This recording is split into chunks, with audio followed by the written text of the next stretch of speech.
The Superdome with Birmingham Stallions, the visitor, at 11-2, their record. New Orleans Breakers 8-5, and it's put-up time for the Breakers today. If they lose this ball game today, their hopes may be absolutely a-glimmering because of the head-to-head competition, which is one of the tiebreakers, and the foremost tiebreaker, in fact, beyond the one-loss record in the respective conferences. And as we noted a few moments ago, the element of mistake has just been like a haunting black cloud over the heads of the Breakers over the last few weeks. Birmingham, of course, has been in the news because of the walkout of Joe Cribbs, but he is back today, and it's a surprise to me that he is starting, but he is. Well, I think Riley Dodge feels that Joe Cribbs is a man he has to play. He has to get him back into the flow of the game. And so he is going to start him. He's going to play a lot of people today, Keith, because he wants his people well rested. His next 4 games will be in the afternoon, out of doors. He wants a team accustomed to a lot of people playing on the field. Bill Parkinson is the referee for today's ball game. The captains have been called for the toss of the coin.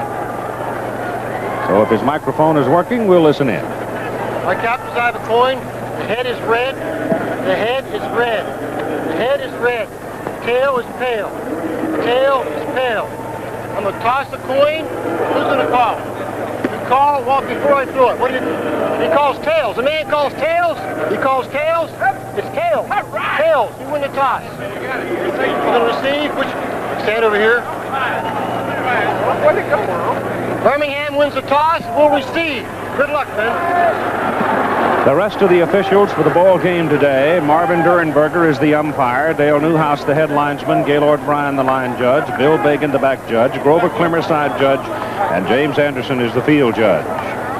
So Birmingham will have the first possession of the ball game, and the last time we saw Birmingham against Philadelphia, a game that Philadelphia won rather handily, Vaughn Mansfield had trouble handling the ball.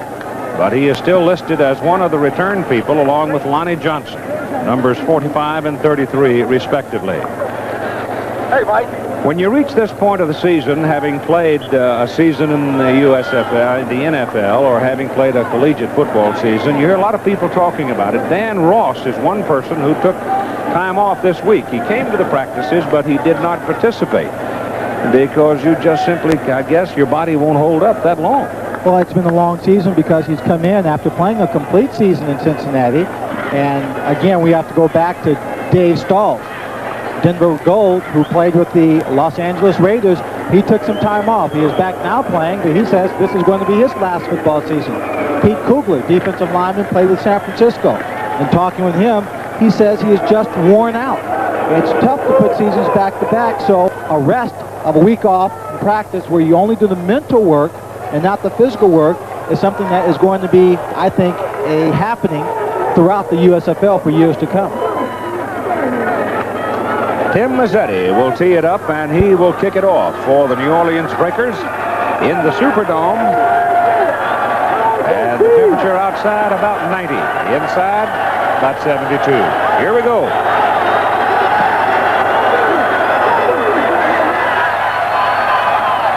It is Vaughn Mansfield. The Birmingham Stallions wearing the white. And you get a little pincher's job on Mansfield as he comes up to about the 28-yard line. Charles Harbison among the first to get to him. So now Birmingham will come out with Cliff Stout at quarterback, number 18. And working behind Stout will be Joe Cribbs and Leon Perry. Perry, the big blocking fullback. Wide people are Joey Jones and Jim Smith, with Woods, Adelette, Banks, Sandon, Phoenix, and Mason, the big people up front. This is a football team that loves to control the ball, which means they like to run the ball. And they start out going for the bomb for Jones, and it is thrown too deep. Bruce Miller was back covering Joey. Joey has been a bit gimpy. He took a shot to the head, and he wasn't sure until yesterday that the little speedster from Alabama would be able to play, but he was flying downfield and looking all right. Mike Robinson, Gerald Bayless, and Jeff Merrill are the 3 down people in the New Orleans defense, with Needham, Marek, Brewington, Phillips, the linebackers, the secondary, Jones, Miller, Harbison, and Restig. Harbison recovered now and playing at full speed. Jones is out and Kim Toller is in on 2nd down and 10 as Birmingham tried to go go for the bomb and didn't get it. New Orleans showing blitz as Marcus Merrick steps in there and does the wallop job on Leon Perry. And Merrick comes away from the hit, immediately exhorting the crowd to come on and yell a little bit for us because we need this ball game. You can see that number 56, Marcus Merrick, is into an emotional ball game early. He wants to get his team fired up. He comes up as if he's going to blitz, more like a stunt, fills up the hole, and he just waits there for Perry and makes the tackle. He wants his team in this ball game emotionally 100%. It is 3rd down and 7. You figure pass on this play, and Stout's back to throw it. Goes to the short zone. It's batted down at the line of scrimmage by Gerald Bayless, number 60. And so the New Orleans defensive people come out all fired up. And they stiff Birmingham in the first series. Birmingham came out trying to take advantage of its tendency of always running the football with a low play action pass. Also trying to find out very early whether Joy Jones could really break down the field at full speed. He can't, so I think his backup will play quite a bit. Nolan Franz is the principal man deep. Woodrow Wilson is back there. Franz is the man they'd like to handle the ball. The kick is away by Bob Parsons. Parsons gets it to turn over, and Wilson fumbles it, and that's why they wanted Franz to handle it. New Orleans got it, but Wilson simply hasn't shown that he's that secure in handling a punt. Well, he had plenty of time. He had excellent protection. Parsons gets off a very, very good punt in terms of the hang time down the field, and he just loses his concentration here, I think. You see the protection around him. No one's real close. The ball just went right between his hands, through his chest, and bounces away. This could have been a big break for the Birmingham Stallions, but the Breakers show that they have a little bit of luck in the early going of this game. New Orleans' first possession will start at their own 18-yard line, and they're very lucky to have the ball there. As Johnny Walton sets them, we'll check the alignment for you. It is Marcus Dupree and Mark Chalene, numbers 22 and 25 respectively. That's Frank Lockett, their speedster, in motion. It's Dupree on the first carry of the ball game, turns the corner, and he is knocked out of bounds just over the 20, a 2-yard pickup. Ricky Ray knocked him out. You saw the backfield. It's Walton at quarterback. Marcus Dupree, Mark Chalene, Charlie Smith, and Frank Lockett are your wide receivers for the Breakers. Bullard, Raymond, McLaughlin, Horton, Hurley, and Ross are the big people up front. And they run 280, 275, 270, 250, 260, and 235, respectively. Johnny Walton had a good ball game last week at Tampa Bay, but they didn't win it.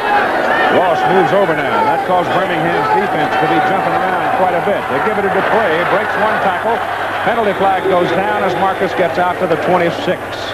They would be looking at 3rd and 4, or it's got to go one way or the other, and it's going to go the other way. It's against New Orleans. So the Breakers, who have been making mistakes after mistakes after mistakes at critical moments in the ball game, have just committed another one. I right open, Tom. I right open, Tom. Swat speed.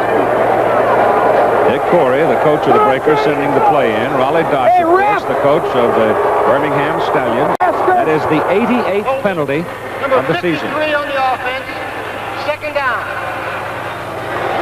So the center, Mike McLaughlin, gets caught holding, and playing that center position, if you can hold a little bit, you're going to get pulverized, I guess. Perko, Boren, Cugliari, and Purifoy are the defensive 4 up front. It's Spencer and Murphy at linebacker. In the secondary, Woodbury, Ray, Gentry, Clanton, and Evans, and they play 5 defensive backs most of the time. Nolan Franz is in the lineup now for New Orleans as Johnny Walton goes in the air, swings it out to Marcus Dupree, and Dupree runs it up across the 20 and comes up to the 22. Number 95 is lucky he didn't get a flag there for Birmingham. Joe Cugliari got there a little late, but he didn't attempt to hit Dupree as he tumbled over the top of him, and that's probably what saved it. Well, the defense looking for a pass to go downfield. Walton, the play that was brought in by number 84, Nolan Franz. Just a little quick screen. Watch the block here at 64, Greg Horton on 41. Fred Bohannon just clears the way for him. He picks up another block downfield. Bohannon returned, wheels around, comes back in to help on the stop there with David Evans, number 26. Dan Hurley, the right tackle for the Breakers, is down in the end zone. He hurt his knee, apparently, and he started hobbling toward the end zone and then fell down as he went back there. So Hurley is hurt and appears to be hurt quite badly. We'll take a look. Dan Hurley. That's Walton. Johnny took a pretty good lick himself, didn't he? Oh, Herb Spencer had a chance on the play before that to tackle Dupree back in the backfield. He's probably a little upset. You see right here where he's rolling now, right on the leg of Dan Hurley. He comes down on the ankle and then just caved the knee in. You see his left hand reaching for the knee.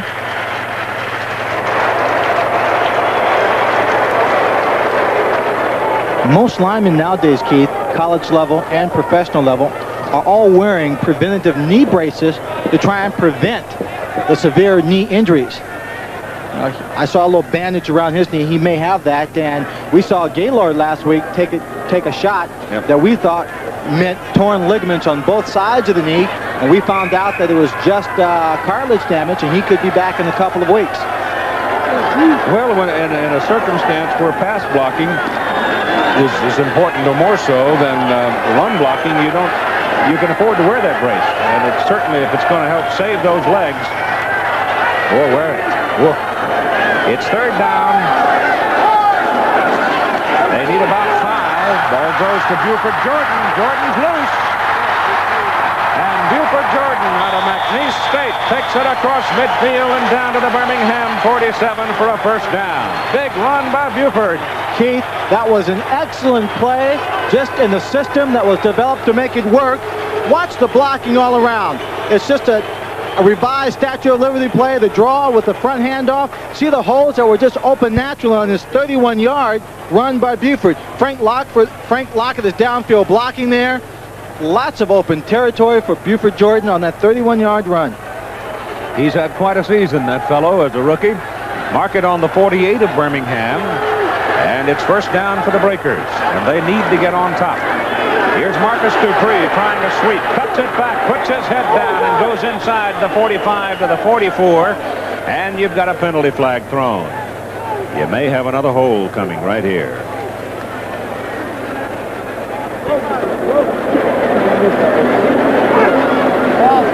Personal foul.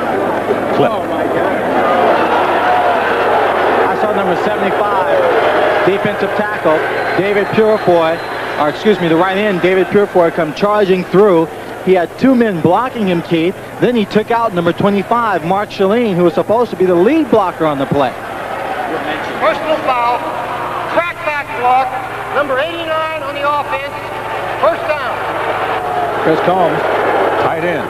This is the right defensive end, number 75, David Purefoy. You see him right there. He beats 1 man, beats 2 men, takes out Mark Shalene. That's 3 people. He leaves Dupree out there all alone. Dupree does a good job of getting by all the red shirts, but he had no blocking in front of him because of 1 man. It's first down and 25 after the crackback block. Lockett comes in motion. New Orleans now with 2 penalties. Birmingham showing blitz. They try to pop Shalene up the middle, and Shalene gets up to about the 42. They're wrapping Dan Hurley's knee in ice.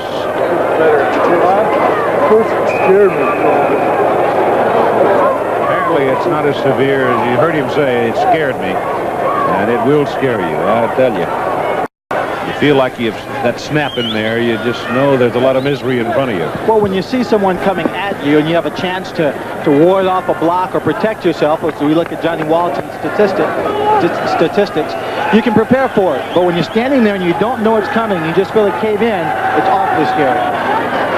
Second down and about 22, and they give the ball to Marcus Dupree, and running hard, Dupree comes up across the 45 to the 47. I think Marcus is going to have to get him a tighter chin strap, because last week he had trouble keeping the helmet on his head, and now as we get into the early going of this ball game, he is tackled and loses his hat. And that is not the place to be walking around without your hat.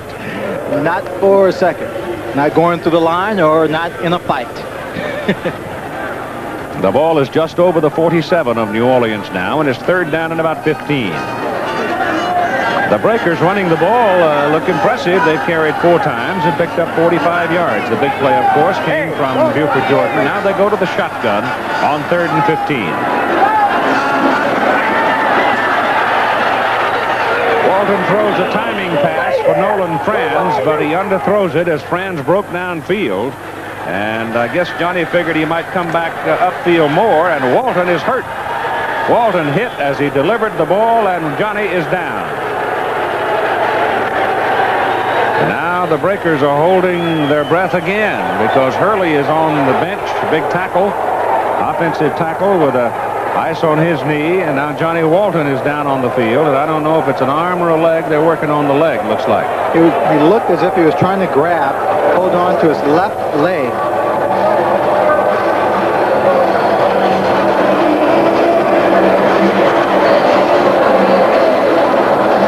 With 10 minutes and 3 seconds to play in the first quarter, we have no score. And now they're looking at Johnny Walton's knee.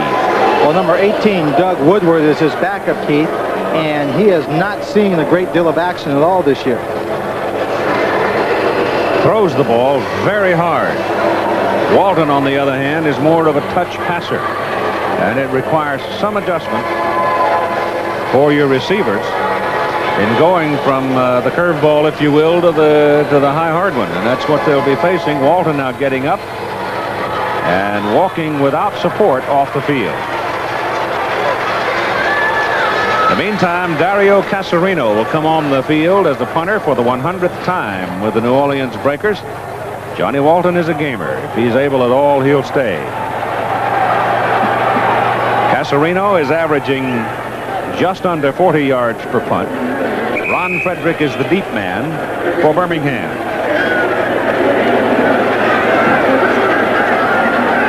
Casarino drops the ball, lets it fall a long way, and he didn't get a particularly good kick out of it that time for the simple reason that the ball came down with the back of it onto his ankle.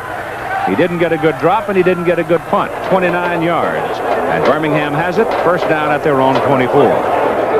You talk about first down being a very important play in football. I think it's the most important down, because if you get yardage on the first down, then it sets up all kinds of possibilities.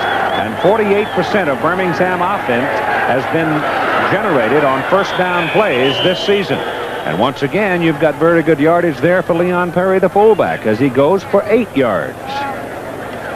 Well, he picks up the big yardage, and now after gaining 8 yards, or 7, 8 yards on that play, second down, they can try a wide variety of things to pick up the yards. And on third down, if they only pick up 2 yards, Keith, it still creates a 3rd and 1. They go double wide to the bottom of the picture now. Ken Toller is number 85. Blitz is on by Harbison. The play goes the other way, and in effect, he's taken out of it as Joe Cribbs breaks it to the outside and ricochets off a couple of tacklers, and finally Gerald Bayless gets him out of bounds. They've got ice on Johnny Walton's knee now. See, Walton also wears those knee braces. Quarterback standing firm in the pocket. You see that on his right knee, that little brace, protect himself. But right now they say it's just a knee sprain, and then he'll go back in the ball game. But number 18, Doug Woodward, is warming up. It is a first down for Birmingham. The ball is out at the 42 as Cribbs broke a big one. Joe's going that way again. And again, he's got decent yardage out of it, about 5, as he moves from the 42 up near the 47. Number 60, Gerald Bayless. Number 52, Ray Phillips, a linebacker. Both were there on the outside to make that play. But just as Joe Cribbs got to the crowd, he accelerated through the hole. There wasn't a very big opening. He was able to slash his way through before he was brought down. It's good running on his part. I guess the 2-week rest probably helped him, too.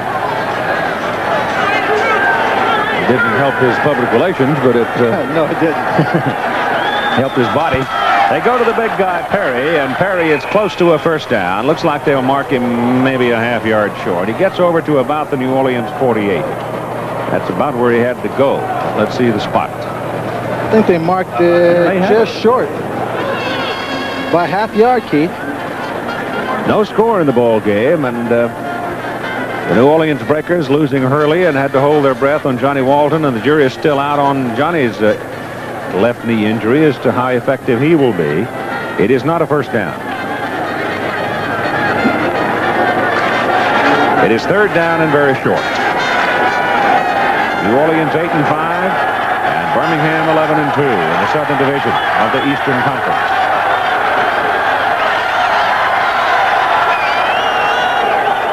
send the tight end in motion. They send Joe Cribbs this way, and Cribbs has the no, it's Perry carrying the ball, number 30, and Big Leon has a first down as he gets down to the 45. Perry is only 5'11", but he carries 235 pounds on that frame, so he's quite a bundle to handle. Watch the outside linebacker, number 59, Ben Needham. He has a chance right here to make the play. It comes in. Perry straight arms him, leans forward. He breaks the tackle to pick up the first down. Now the Stallions have something going, having picked up successive first downs, and they're sitting on the breaker 45. Joey Jones of the ball game is in motion. And they stay with the running game, and again, it's Cribbs to the outside. And he got big blocks over there from Saindon and Phoenix to get him around the corner. And if you get Joe Cribbs into a one-on-one situation, he'll stop your heart. Great shot of the offensive line. They take care of the inside. The number 30, Perry, comes to the outside right there. Perry just stopped a man on the outside. Number 52, Ray Phillips, gave Joe Cribbs a big hold, and he was downfield. After that, it's just a matter of picking up the yards. And another first down, sitting at the New Orleans 31. Cribbs now 30 yards on 3 carries. Stout gives it to Perry. And Perry to the 29.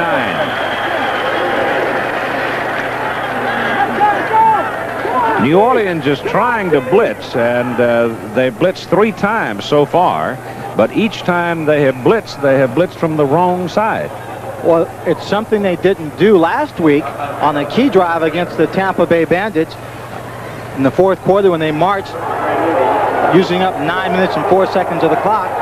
They didn't blitz one time. Johnny Walton being mummified there as they continue to wrap him with tape and ace bandages and what have you. Stout back to throw on 2nd down and 8.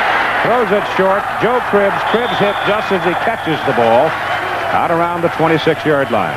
They've got to go to the 21 to get the first down. Mike Brewington and Charles Harbison making that tackle. Birmingham is fundamentally a right-handed football team. So I would think if you're going to send your blitz, unless you can get that corner in a position to really come free on the right side, you're going to have to do your stunning over there on the left corner defensively. Well, they're going to have to come on the left corner, but what they'll do is they'll run the football right by the blitz as often as they can. You've got 5:22 to play in the first quarter and no score at the Superdome in New Orleans. The Birmingham Stallions are looking at a 3rd down and about 5. The ball is sitting at the 26 of New Orleans. Birmingham is 2nd in the USFL in 3rd down conversions, close to 48%.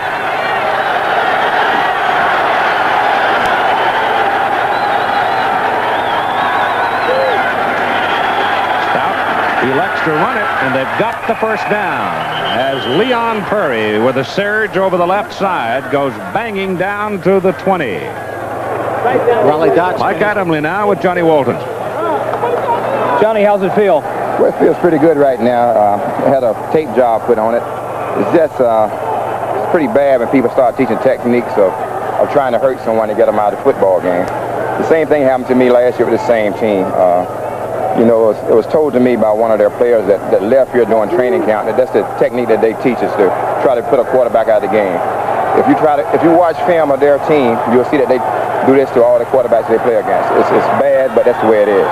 Okay, so some bad blood brewing here between the Breakers and the Stallions. Joe Cribbs on a swing right gets it inside the 20 to about the 16. That's a rather harsh charge, isn't it? Oh, yeah, he didn't mince his words. He came right out and said it. He felt it was a technique that was taught by the coaches, as told to him by a player that left the Breakers and went to the Stallions. Something that, if it is true, and they feel that they're intentionally going out trying to hurt an opponent, they are going to retaliate and do the same thing against the other team in most cases. 2nd down, 6. Perry running hard down to about the 11. And right now the Stallions are just tearing up the interior of the New Orleans defense.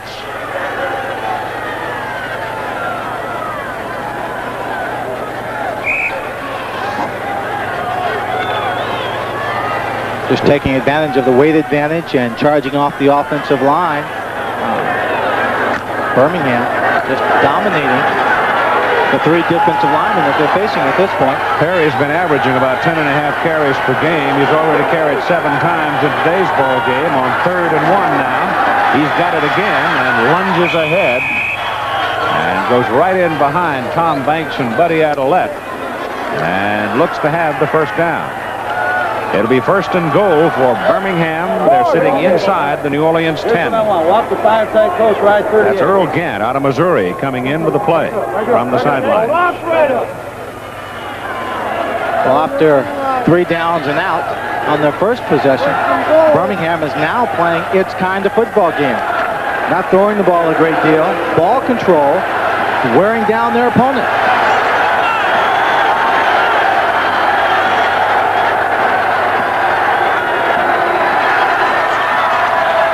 Gant with the ball. And Earl Gant is turned upside down by Lindell Jones as he gets to the 7. Oh, Gant was running to the outside. He was trying to duck in behind the block of one of his linemen, but he was too far to the outside. He outflanked his own lineman. Lindell Jones came in, and when he makes his tackle, it's all technique. He gets down low, just waits for him, gets lower than the running back, and just lifts him straight up using all of his legs. Joe Cribbs comes back now, and Gant goes out on 2nd down and goal from the 7. Stout to throw it. Pressure from the backside. Gets the pass away. The pass is caught by Robin Earl, tight end. And he's inside the 5 down at the 2. He came over to the USFL, played with the Chicago Bears for a time, was a fullback in college, and used to be quite a hammer out there in the Pac-10. Now watch Cliff Stout as he makes his half roll to his right. Number 37, Eric Johnson, is a man who blitzed him. Came in from behind. He gets the pass off to Robin Earl. Robin knows he has to get in the end zone. He's not trying to get a first down. Just couldn't get him turned up. 3rd and goal. Joe Cribbs. Nope, that's a helmet. That's a helmet that popped out. They've got Cribbs at the line of scrimmage. Darrell Wilkerson and Lindell Jones. Looked like there was a fumble, but it was a helmet flying in the air. It's 4th down. Joe Cribbs is not at all happy at this moment. He's arguing, I've never seen a helmet get popped off this hard before, Keith. He just goes straight up. Whoa. As he was head-butted. New Orleans player thought it was a football. Charles Harbison, I think, number 42, thought it was. He almost picked it off. It would have been so funny, Keith, to see him run down the sideline, and he caught it. 19-yard field goal try by Danny Miller. Kick is up, and the kick is good. So the New Orleans Breakers bow their necks down inside their 10-yard line, and the Birmingham Stallions settle for a field goal and lead it 3-0, 46 seconds to go. Mike Adams. I just talked to Dave Purifoy. He said, hey, there's nothing to what Walton says. He's always got bad knees, and he's always complaining. We're just doing my job. All righty. There you have the foundation for a debate. Miller's kickoff with the Stallions leading 3-0. This time Wilson catches it at the goal line. Fumbles the football, and Birmingham may have it. It's still rolling. Birmingham's got it down on the Breakers 10. Boy, I tell you, they're busting chin straps all over the place today. I think Birmingham has to go back and check them all because they're all Birmingham helmets. That was Lonnie Johnson that busted that one loose. You see Wilson getting the ball a yard deep in the end zone, and now watch the hit as he comes out. He gets hit right about the 20-yard line. A good solid hit. The ball just popped loose, and there goes the helmet. And then it's a scramble for the football. Now, I don't know who picked this ball up. There's several shirts all around it. You see it scrambling there. All the players scrambling. But, again, a mistake, a turnover. Coming into the ball game, Birmingham had fumbled the football 34 times, Keith. New Orleans, excuse me. New Orleans had fumbled the football 34 times. Mansfield apparently was the man that covered it. And here's Birmingham sitting on the Breakers 10. So the Stallions getting a three-pointer. 46 seconds to play. Give the ball to Joe Cribbs. And Joe is run down quickly by number 52 Phillips and number 57 Greg Storr. And there's a loss on the play. Back to the 13. That's quite a street fight they got going down there right now, I'll tell you. They have a real street fight going. I couldn't tell whether it was number 92 Mike Robinson. Oh, that's the end of the quarter. That's a fast quarter. Well, Birmingham held the ball 9 minutes and 11 seconds on that march down the field for their field goal, which gives them a 3-0 lead at the end of the first quarter. The big news during the course of the week was that Howard Schnellenberger is leaving the University of Miami to take over as the boss man of the new Miami franchise. Apparently they're moving Washington down there, and we'll have a feature interview with Howard at halftime. Jim Lampley will. It's second down and 13. Cliff Stout rolls it out, looking for somebody in the end zone. Can't find anybody. Now throws it up. He's got a man. Touchdown, Birmingham. Daryl Mason. Excellent protection by the offensive line. Robert Woods, Buddy Adelette, Tom Banks, team leader on this team. Number 54 is the man who called the coin flip and started the game. Just did a great job down the line, giving him the time. Receivers were covered. He was looking for a receiver on a little play-action rollout pass to his left. Everyone was covered. Look at the protection. That left side of the line they gave him. He started to run. He came back. A great deal of control by the lineman not to get downfield. Have an illegal receiver down there until Mason frees up in the back of the end zone.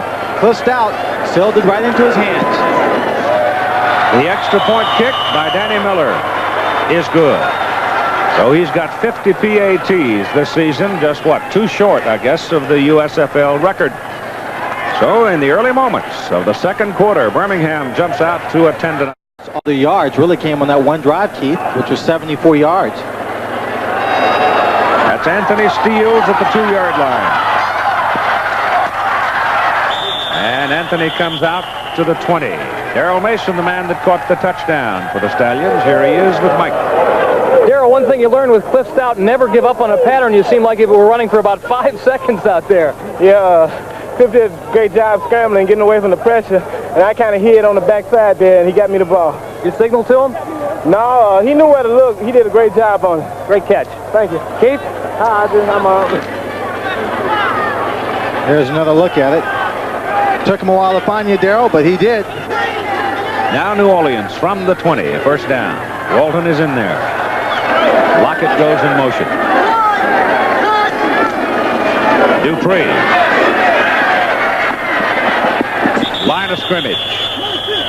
Well, that's tough. Number 69, Mike Perko, and Chuck Clanton, 24. But fundamentally, it was Perko at 6'3", 255 that took down 240-pound Marcus Dupree.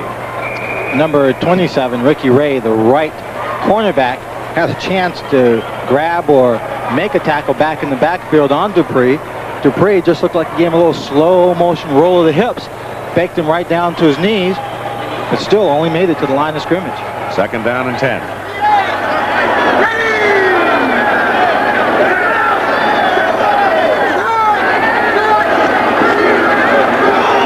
This is Dupree again with some daylight and a first down. Good seal blocking on the left side. Finally, it comes down to Clanton to have to make the tackle on Marcus. He did it. Clanton did a good job. Survived it, I think, was the word I was looking for. This time Dupree, after getting good blocking on the interior line, uses his speed to get to the outside. But number 80, Frank Lockett, right there. He's the man who's blocking on Ricky Ray, giving him enough time before 24 Clanton came over the hog time out of bounds. Dupree was the man slow getting up. He was sort of collared and went down under the pile, and Marcus took a while to get up. And New Orleans has now called a timeout. And I guess they won't be charged with a timeout. It'll go as an injury timeout because they had Dupree on the edge of the field and had to get a player in to replace him, and that player, of course, is Buford Jordan. Jordan broke a big run first time he carried the ball. You don't lose much when Buford goes in there, I'll tell you now. Lockett continues the man in motion, and they give it to the up man, Mark Shalene, and Mark Shalene breaks it down to the Birmingham 40. David Evans brought him down. And this time, Keith, there are no yellow flags on the field. Mark Shalene, the up back, spends most of his time blocking for Buford Jordan and Marcus Dupree. This time, everybody was up as if they were going to blitz. The quick play right over the center. He gets downfield, and they're lucky. Number 26, David Evans, had the speed to catch up to him and wrestle him down to the ground. First down, Breakers at the Stallion 40. That's his longest run as a pro, Mark Shalene.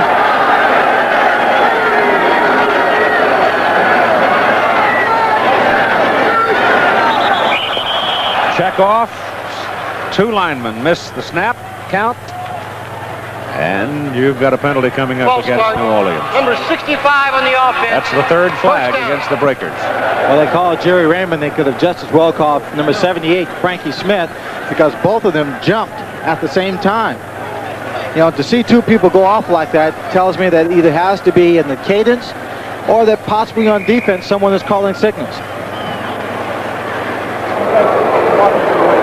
Marcus Dupree on the sideline.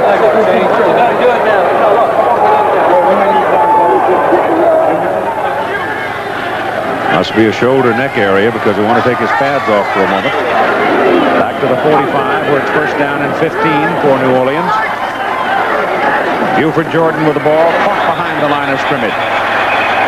The Birmingham defensive people today are really coming.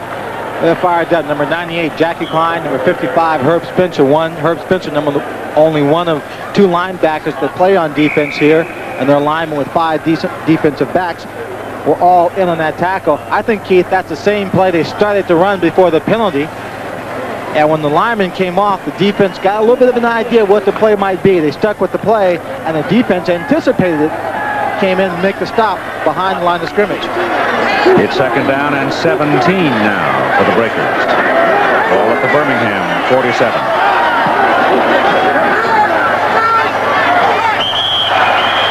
Apparently you had some movement over there as somebody jumped in and shoved Dan Ross.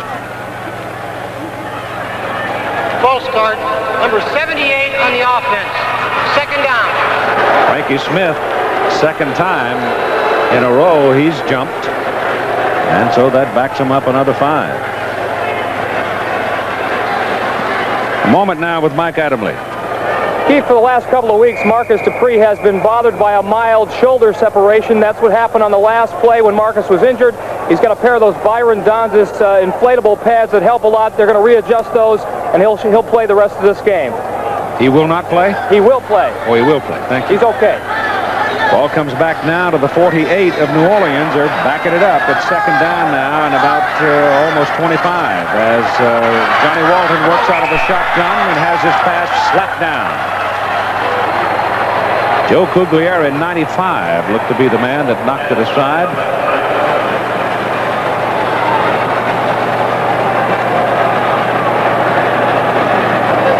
You know, Birmingham started out in their loss to Philadelphia trying to play this kind of aggressive football as well, and particularly against Johnny Walton. You want to, if you're going to beat him, you got to pressure him. You certainly do. He's got some good receivers. You know, Frank Lockett has been playing extremely well for him. Charlie Smith, Dan Ross, they'll get open. You have to take away the time. He gets the ball away so very quickly. On third and long, Walton goes big to the sidelines and overthrows the intended receiver, Charlie Smith. And so the Breakers now, who had the ball at one time, first down on the Birmingham 40, wind up having to go in punt formation back on their own 48, and primarily because of 2 penalties. Well, he had only 3 receivers going downfield. We talked to us last week saying that they had changed that up, trying to get 5 people into the pattern on third and long. They're going after Casarino here, Swanee. They've got 10 people on the charge line here. He does take a while to get the ball off. But he does get it off, and he hits a good one this time. Frederick backs up to his 14, and down he goes. Ben Needham didn't quite get a full shot at him. He just got a half of him. If Needham had had him full in his sights, goodness knows what might have happened. It was a good high-hanging 39-yard punt. Birmingham on its own 14. 11:28 to play in the first half, and Birmingham's football at their own, just inside their own 14. see what the Breakers decide to do defensively now. They move Needham up, linebacker. They send Phillips up, and they offer now actually a 5-man defensive front. They give the ball to Joe Cribbs, who gets 2 blocks in the middle of the line and prances out to the 27 for a first down. And Marcus Merrick, number 56, is down on the field. Keith, he took a tremendous shot from number 30, Leon Perry, as that play developed. You see him there, walking off the field. He came up from his linebacker position, Keith, as if he were going to blitz or stunt. He started up and he just froze in his tracks. And as he stood there flat-footed, Leon Perry just came in, the lead blocker, and just nailed him right in the chest. Marcus is a tough nut. He's hurt to come out. Here's a little swing pass out to Earl Gant. Gant is caught by Ben Needham and thrown out of bounds up around the 31.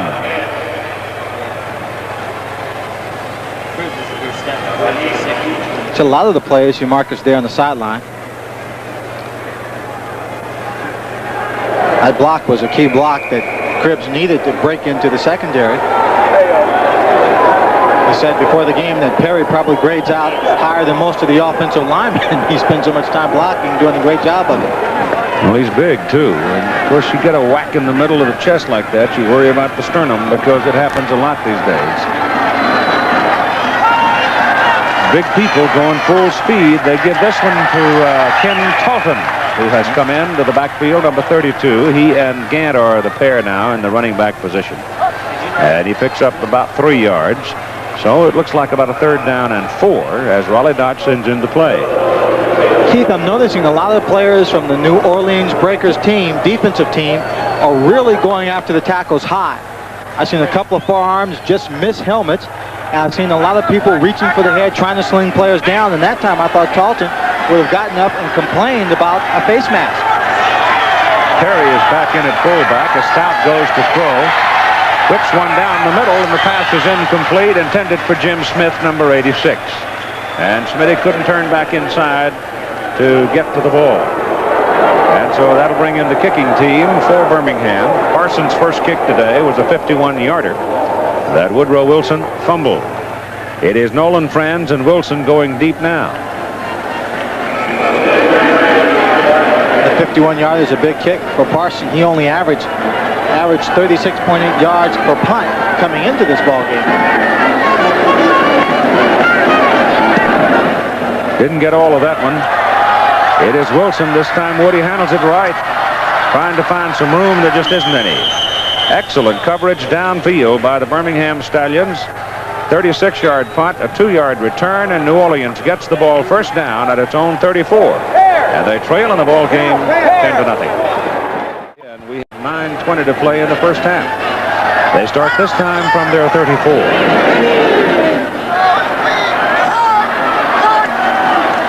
Dupree is back in the ball game along with Shalene. They go to Mark Shalene out of a split back arrangement, and it's no gain as he gets back to the line of scrimmage. Marcus Merrick, the man heard a moment ago, here he is with Mike. Marcus, were it not for a couple of key turnovers, this game should be 0-0. You guys are playing inspired defense today. You know, we have to play that kind of defense. We want to get in the playoffs. We got to knock off Birmingham today. You know, we've been playing well, a couple turnovers. Hope our offense gets on track, and we'll be back in this thing. How's your neck, and will you be back in the game? I'll be back next series. Just a little bit of pinch nerve in the next stinger. I'll be back next series. Okay. Right. Keith? Thank you, Mike. Told you he was tough. 2nd and 10. Walton to throw. Pressure, backside, pass away, down the middle. Good catch, Frank Lockett. Comes down with the football at the Birmingham 47. He goes up a ways for that, doesn't he? He went up quite a ways. It looked like Brad Bohannon, number 41, was the man covering on the play. In their first game, Frank Lockett did not catch a pass against the Birmingham defense. This time he goes up high to take that one away. Frank Lockett, built like a linebacker, real strong kid. Had one game this season where he caught passes for over 200 yards. The big play man. That's the first down in the air for New Orleans. A look at Mark Shalene tear it up the middle. He goes from the 47 to the Birmingham 39, 8 yards. Well, giving a little support on the sideline there. Mark Shalene. New Orleans Breakers are taking advantage of the fact that there are only 2 linebackers in this ball game for the Birmingham Stallions. He gets good blocking up front. He gets through very quickly and already into the secondary.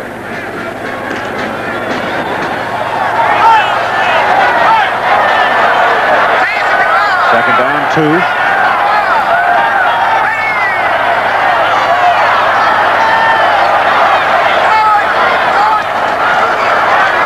Dupree for the first down to the 33. Looks like he's all right.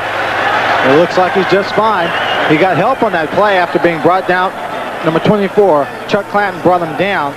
But number 78, Frankie Smith, who was flagged twice in the ball game for being offsides, did a great job of blocking back on number 75, Dave Purifoy, who looked like he was going to stop Dupree in the backfield. Ball is in between the hash marks, 33-34. And New Orleans trailing by 10. 10-0, with 6.5 minutes to go in the first half.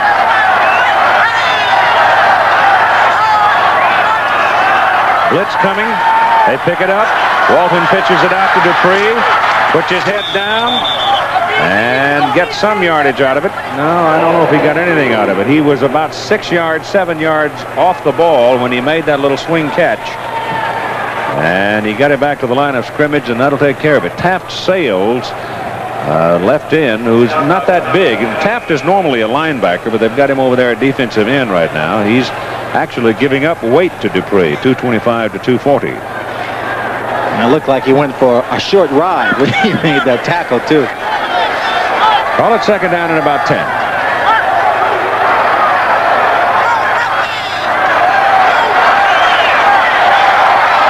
Chuck Clanton comes creeping up off the corner. Now drops off. And you've got Whistle stopping it before the snap. And it's a good thing number 52, Bill Rowe, was coming in. Looked like he came over the top, was trying to grab Johnny Walton. 64 on the offense. False start. Second down. That was Greg Horton, the right guard they called. Number 64, he fires off on number 98, Jackie Clanton. He must just picked up his hand or something. Yep. You see Bill Rowe, he thinks he's got a free target right there, Johnny Walton. Free shot.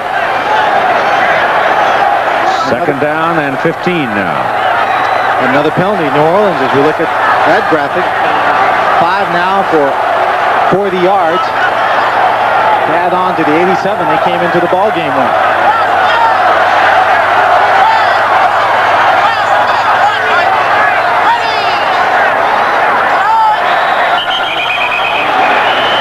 That's another 5 yards.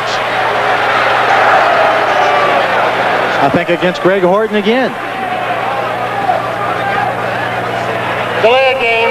Number 10, the quarterback. Second down. Well, the clock must run out then.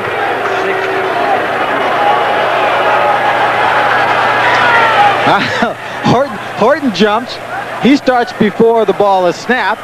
The official says it's a delay game on number 10, Johnny Walton, indicating that the 30-second clock may have run down. Well, I looked at it when they went up to the line of scrimmage and they had 12 seconds. Or no, had 9 seconds. I guess they didn't get it up. Well, a second down and 20. Out of the shotgun. Walton is down behind the line of scrimmage. Mike Perko, 69. The man had jerked his feet from under him. Keith, when we talked to Johnny Walton last week in terms of not being able to get the balls downfield, he told us that one of the problems he felt they had was they only had 3 receivers going deep. Now, this is an obvious passing situation. Again, they only had 3 wide receivers going deep. He had maximum protection, but they had 5 defensive backs in which they were running patterns against. That means 2 people are going to get covered man-to-man, are going to get double coverage, and they still have 1 person left over to cover someone else man-for-man. With 5:08 to go in the first half, New Orleans has called a timeout now to try to get something going. They're looking at 3rd down and about a half mile. Keith, I died, Keith, just to get the question answered why New Orleans only has 3 receivers going downfield. It's 3rd down and 33, and Johnny Walton goes up for it, and there's interference. Fred Bohannon blocked Frank Lockett away from the football, and it gets the flag. Now watch it. You'll see this is rather obvious pass interference, even though it is being contested by Birmingham. Well, Frank Lockett's running downfield. Fred Bohannon feels he has position on the ball. He's running downfield, but he shouldn't argue that call, as he was cutting across the face of the receiver. What? In the USFL, pass interference, unless it is flagrant, is only a 15-yard penalty, but carries with it an automatic first down. It will not go down to the point, which I've said many times I think is a good rule. That's because you were never a wide receiver. You're right. Us Trenchermen like that stuff where... Pass interference on the defense, number 41. That's a first down. So they relocate the chains, and the Breakers get a break at 5:02 to go in the first half of play.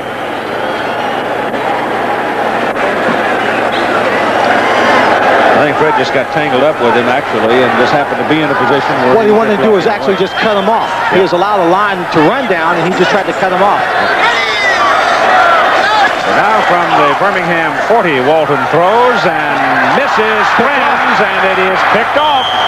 Intercepted by Dennis Woodbury. He missed Nolan Franz, who was open, and Woodbury goes diving for the ball and comes up with it. Franz is running a little hook pattern. Johnny Walton just throws just behind him more to the sideline. Franz can't make the adjustment. You see him there. He's going inside. The ball's thrown outside. And Woodbury reaches out and grabs it. That's the 6th interception for Woodbury on the season. 4:54 to play in the first half. Merrick is not in there right now. James Reed is at linebacker for New Orleans as Birmingham takes over at its 24. And the ball off to Joe Cribbs. And Joe's got 8 as he gets out to the 34. From the 26 to the 34, mark that. Cribbs now on 229 rushing attempts for this season. And he is the possessor of all Birmingham rushing records. Well, he missed a couple of weeks, and still no one was able to catch up to him coming into the game with 1,105 yards. And today he would just like to have a good ball game, take some pressure off himself. Give him 9 on that carry, make it 2nd down and 1. Little old flea flicker coming up here. Stout puts it up.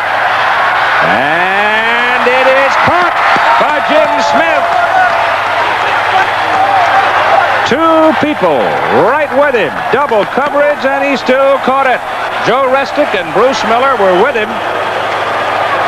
Jim Smith came into the ball game the leading receiver for the Birmingham Stallions with 59 catches, 5 touchdowns, 904 yards. But this pass is thrown because Cliff Stout has tremendous confidence in Jim Smith. He is double covered, and Cliff lets it fly.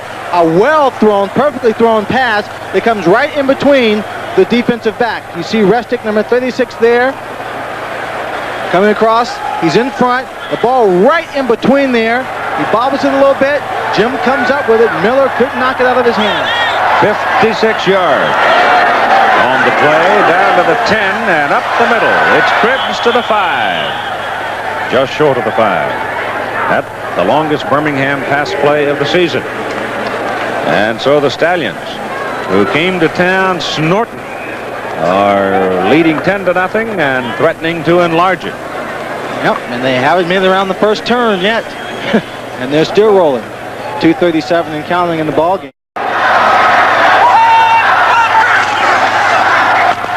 They send the big man Perry with the football that time, and Perry gets down to about the 3. The ball rolled out of there, but they call him down at that point. Merrick is in now, as I think, isn't he? He was in the play before that. Yeah, he's in. Down near the 2. They're coming up on the 2-minute warning now, and that'll stop the clock and give both sides a chance to talk about the circumstance. It is Birmingham's football, third down, and goal to go. And the New Orleans Breakers right now have a problem. High but short kickoff. And it's fielded well upfield by Garrett Chase. And Chase, trying to get outside, is finally corralled at the 26. He almost made it. He just needed to outflank one other player, then he would have had a lot of daylight and the speed to make it down the sideline. That's the kind of a day it's been for the Breakers so far. They don't seem to get a break, nor are they able to make a break for themselves. And whenever they get a good run, Mark Shalene running down the middle of the field, a big gain, they brought it all back in penalties. From the 26, out of the shotgun, Walton gives the ball to Buford Jordan. And Jordan is hit short of the line of scrimmage. It'll be second down, 11. Fred Bohannon coming up, supporting from his strong safety spot. Number 86, Dan Ross, was the man who was trying to block him, but he just got to the outside of that block, made the play. Hurry up offense by the New Orleans Breakers. No huddle. Walton's passes away, drills it between two defenders, and gets a first down out of it. Pass caught by Charlie Smith.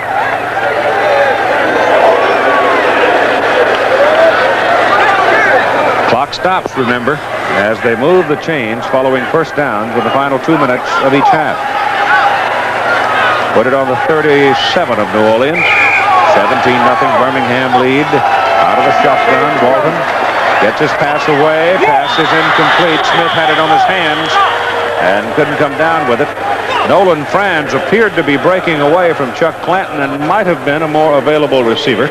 I thought he was trying to throw the ball over Charlie Smith's head, Keith, to get it to Nolan Franz. Might have. Charlie had to go up in the air just to get his hands on that ball. Formerly the Washington Federals franchise. That pass is incomplete, and Nolan Franz was knocked down by Herbie Spencer.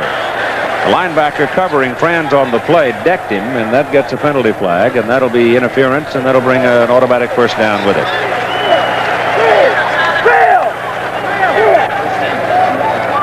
Wouldn't have mattered that pass might have been intended again for someone behind him. He had a chance to make a play on the ball. Spencer knocked him down. Franz was on the line of the pass. Pass interference on the defense, number 55. That's a first down. We've seen the New Orleans Breakers in a very short amount of time come back, go the length of the field. We'll take a look at it. You see right there, he's hit, knocked down. That ball sailed well over his head. He didn't have a chance for it, but again, as you said, Keith, he was in line for the ball. Football news now to the Birmingham 48. And Walton gets a good snap, pumps it, throws it to the sidelines, and stepping out of bounds is Marion Brown with the ball. And Marion did not go downfield for the first down. He stopped the clock after a 9-yard pickup on the play. Franz coming back in now. And New Orleans trying to go with, I know they will huddle this time with the clock stopped. This brings Brown out of the ball game. Breakers would really like to get themselves some points before this half is over. 1:05 to play in the first half.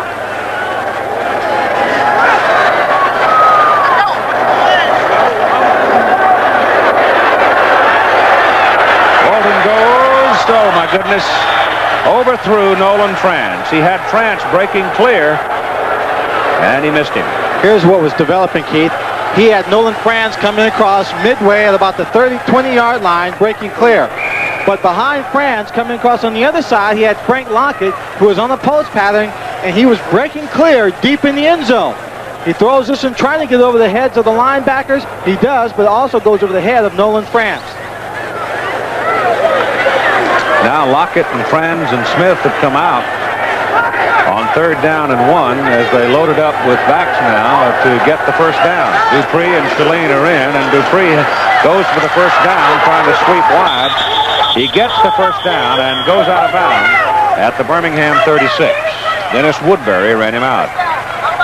So that'll bring the wide receivers back in now as they get their first down to keep the ball. New Orleans with 2 timeouts remaining, and the clock shows 53 seconds in the first half.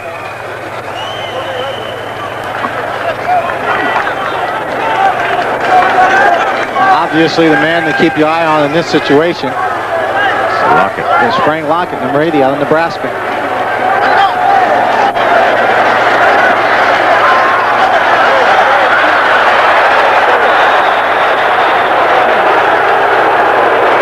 Crowd is booing Johnny Walton. Yeah, Charlie Smith breaking down the center of the field on a post pattern, number 27. Ricky Ray was the man covering him. And the angle at which Charlie was running, the ball really should have been thrown to his outside to lead him across the field. However, when you do that, you take a chance that a cornerback on that side of the field will have time to react to it and come over and make the play. Johnny decided to throw the ball down the center of the field where no one could make a play.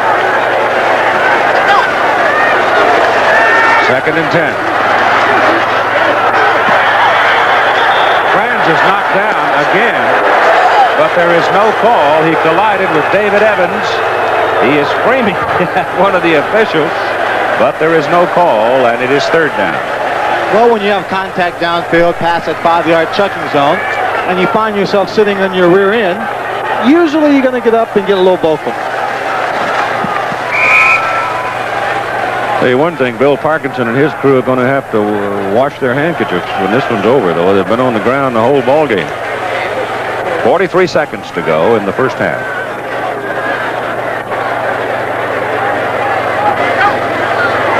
Third and 10. Pressure. It'll be 4th down as Walton is knocked down back on the 45 and seemingly shaken up on the play. Number 75, David Purefoy, is a man who will get credit for it. Mike Perko, number 69, he was a man circling around. They had been coming at Johnny Walton with a 3-man rush for most of this drive.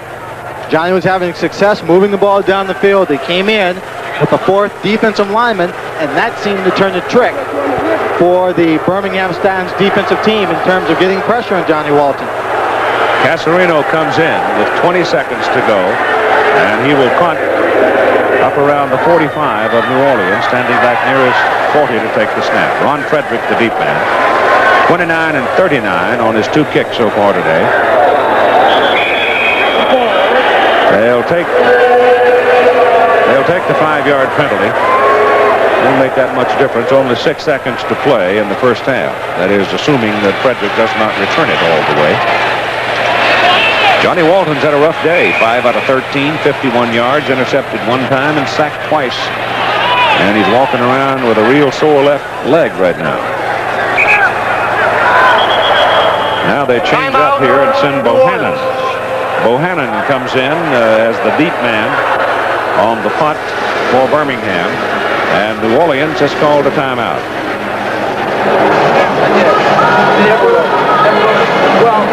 6 seconds on the clock. I am wondering what the reasoning is behind calling a timeout. Well, you've got different people going out on the field now for New Orleans, so apparently they've decided, is Casarino off the field? Yeah, he's out of there, so I guess they're going to go ahead and try a play. Instead of punting, Walton is going back out.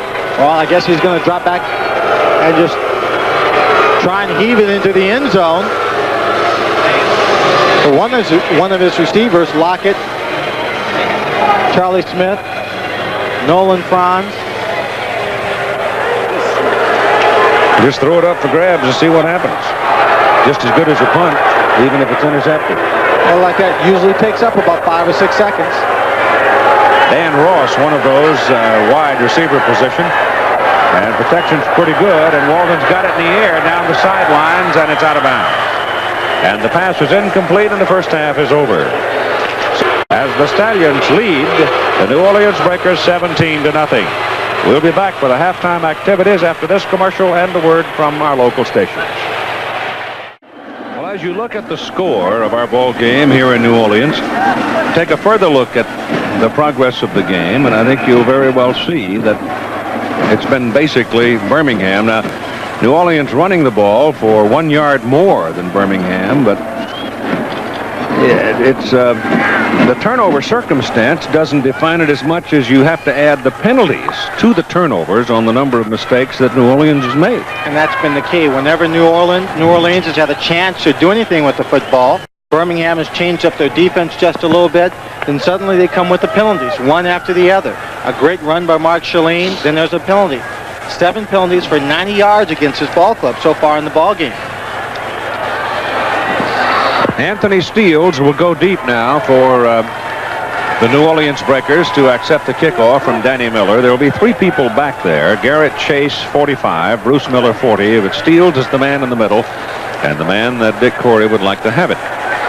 I don't know if you can turn something around so dramatically in one hand. So far, I think you can, Keith, but it's a matter of just digging down inside and fighting off all the mistakes, all the things that caused you to play poorly. That's Garrett Chase coming up for it at the 15, and they almost dropped it. Comes back to about the 25, 26, and there the Breakers will go. So Johnny Walton, who had a bruised left knee in the first half, comes on out at quarterback in the second half, and Johnny was the object of some booing in the first half. You can see the ineffectiveness of the New Orleans offense in the first half. Well, the most progress they made on any particular drive in terms of not doing themselves a great deal of damage were the first and third series in which they had a chance just to punt the ball away. From the 26. 17-0 Birmingham. And Walton gives it to Marcus Dupree. Dupree coming to the outside. And goes for a first down.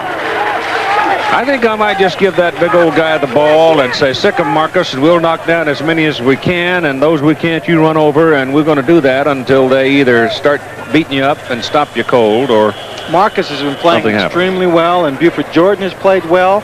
They're picking up great blocks on the outside for the receivers, Frank Lockett, and then he just takes the ball, turns upfield. He just ran past number 27, Ricky Ray, who was right on the line, had a chance to make the tackle. And I agree with you, Keith. Just give him the ball. When they stop him, then throw the football. The officials are in conference standing there at the 40. I don't know what about. The clock shows 14:09 on it. I don't think that 51 seconds passed between the handling of the open kickoff and that one play. Well, they wind it and let it go. Maybe it did. New Orleans' running game is averaging 8.2 per carry. Not a running game going that well. How do you? That would be a disappointed receiver. Receiver's lobby's not that strong. Here's Dupree in trouble. You're absolutely right. They strung him out, and he just had no place to go. He was looking at nothing but stripe. He had an idea, though, to come back this way. Joe Restic now, the defensive back for New Orleans, with Mike Adamle. Joe, what was the mood in the locker room? I know Coach Corey is a positive reinforcement kind of guy. Your season's on the line. What was it like in there? Well, Mike, we didn't play very well the first half. Everybody knows that. Coach Corey says we've got 30 minutes to go. It's a 60-minute ball game. I think a lot of our mistakes are our own fault, and we just got to turn it around and come out and play our type of ball the second half. Okay, Joe, hang in there. Thank you. Keith? Joe, he's on his way to becoming a dentist. He's still in dental school, I guess, up at the University of Pennsylvania. Fine young man. Here's Walton going to the air to the sidelines, and the pass is incomplete. Jim Smith is hit as he tumbles out of bounds and goes into the marker. And coming over to pick him up was number 27, Ricky Ray. And those officials see a player coming. They are supposed to drop those yard markers. There was some litigation a few years ago between former Baltimore Colt player Bubba Smith, who sued because he felt that the linesman did not drop the ball, caused him a knee injury. I remember one time the UCLA-USC game, Dennis Dummett, quarterback of the UCLA Bruins, stuck it in his leg, upper part of his leg. Oh, it's dangerous. You got to get those things out of the way. It's third down and about 14 as Walton goes down the middle, and he's lucky to get it back. Very lucky to get it back. Number 56, Mike Murphy, almost picked it off. He was the linebacker that stepped right in front of that play. He went up to get it. Ball was sailed right between his hands. Most of the linebackers, defensive linemen, will have tape around their hands, rather around their forearms. Does not make it easy for him to catch. You see the pass right here. He has a shot, but just sails right between his hands. Ron Frederick deep now for Casarito's punt. And calls up a fair catch at the 32 or 3. Depends on where they want to put him down. You've got 13:28 to play in the third quarter after a 31-yard punt. So the New Orleans offense, again, not effective in its first possession. Philadelphia leading 10-7. Hebert hooks up with Holloway for 80 yards. There's a little scam coming out of there during the week where Hebert had made a comment that Holloway was a great receiver when Carter was around. Well, I understand Anthony Carter rebroke his arm down at his home in Florida, so he's definitely out for the season. And Holloway kind of suggested that Bobby shut up and get back to work, and they hook up for 80 yards.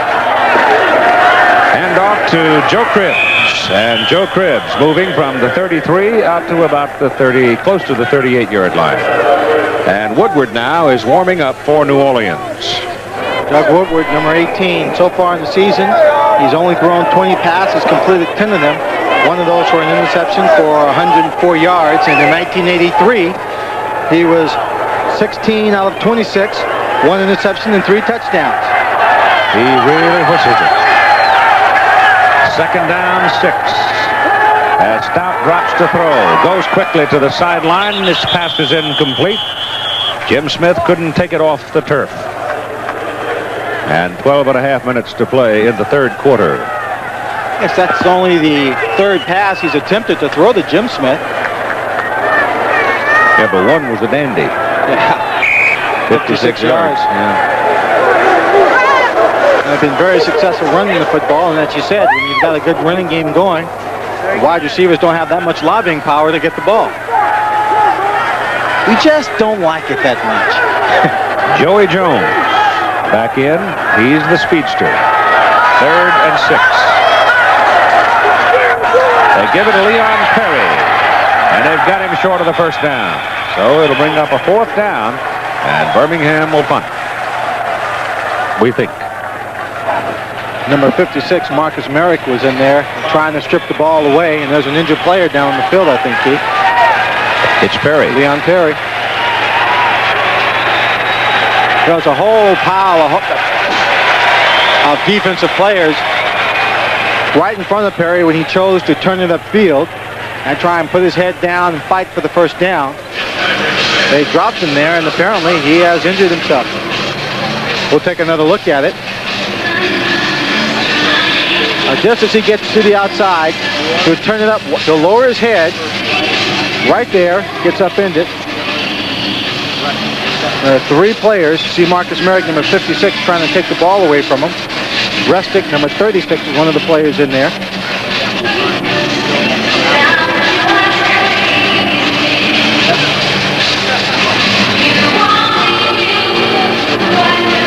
Once again, Keith, it seems like they're working on his knee. Well, it's part of that old story. There's Doug Woodward standing with Dick Corey and the offensive people. And we're anticipating his entry into the ball game at quarterback. Johnny Walton is on the bench, not wearing his helmet. Johnny has not had a good day. It's a hurt leg. Perry now is walking off the field with what appears to be something of a knee injury, the left side, left knee. Loss of Perry would hurt Birmingham. He's a mountain of a man. Good speed, good ball carrier, but his greatest strength may be in his blocking. He's an unselfish ball player, nor that his blocking is such a key. He's not going to get the glory just blocking. He still does it and does it with a great deal of concentration and zest. Bob Parsons having a better than average day for him. Spins that one out of there well, too. And it's Wilson. Woodrow Wilson looking for some help. Gets a little bit and gets back out to the 24. That's a 45-yard punt for Bob Parsons. Bob probably liked this playing inside the house. He's having a big day. Got eyes on it right now.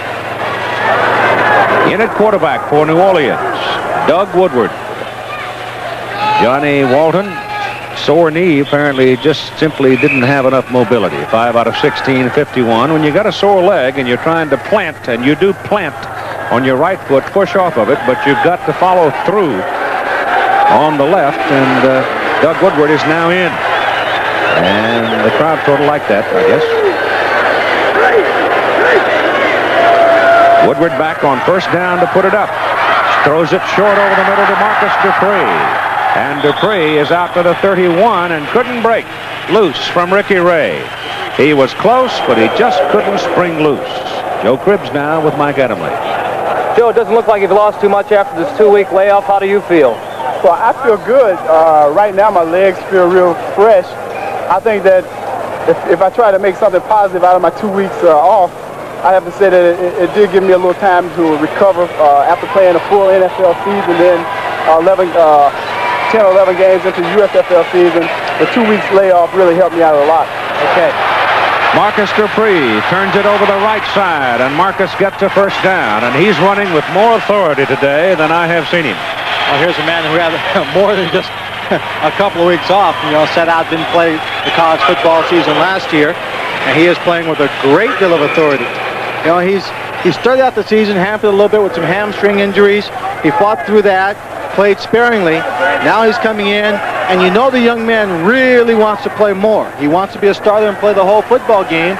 Buford Jordan's a tough man to get out, but you saw there a little bit of his power, desire to mix it up as he lowered his head to take on the tackle. Got a first down up at the 40 for New Orleans. Birmingham leading 17-0. Woodward back. Wants to go deep. Goes down the sideline with it. Pass is incomplete. Dennis Woodbury was covering Frank Lockett. And I took a deep breath there for a while to see whether or not there might not be a penalty call on it, but none such, as the ball struck Woodbury, looked like in the back. Well, I don't even think Woodbury knew the ball was there. He's running behind him. He's got position. He doesn't throw his hands up until right there the ball hits him in the back. Then his hands went up. Fans are booing. Thought he was blocking him. There was contact. Lockett taken out for a moment. Frank pretty hot. This is Dupree. Sheds two tacklers and runs for about 8 or 9 yards. Now I want to tell you, the two guys he ran over, 95, Joe Cuglieri, and Herb Spencer, 55. Now watch, they're going to have a hold of him right about the line of scrimmage. Sure, you don't see a big man really tuck in that often. He gets behind it right there. He had someone come up. He just ran away from him. That's Cuglieri. Cuglieri, he just ran out of the arms of. Number 69 was Perko, and Perko just was able to bring him down. He took Perko for a ride of about 4 yards. It's 3rd down and 2. Dupree now 10 carries for 62 yards.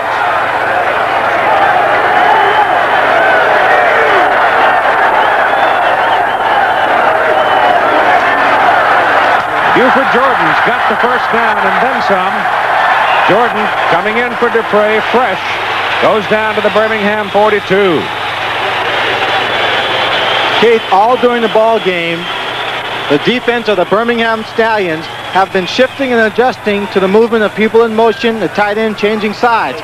They shifted this time, trying to get themselves aligned correctly, and before they could get set up, the ball was handed off to Buford Jordan. He not only picks up the first down, but goes an extra 7 yards down the field. 17-0 deficit for New Orleans.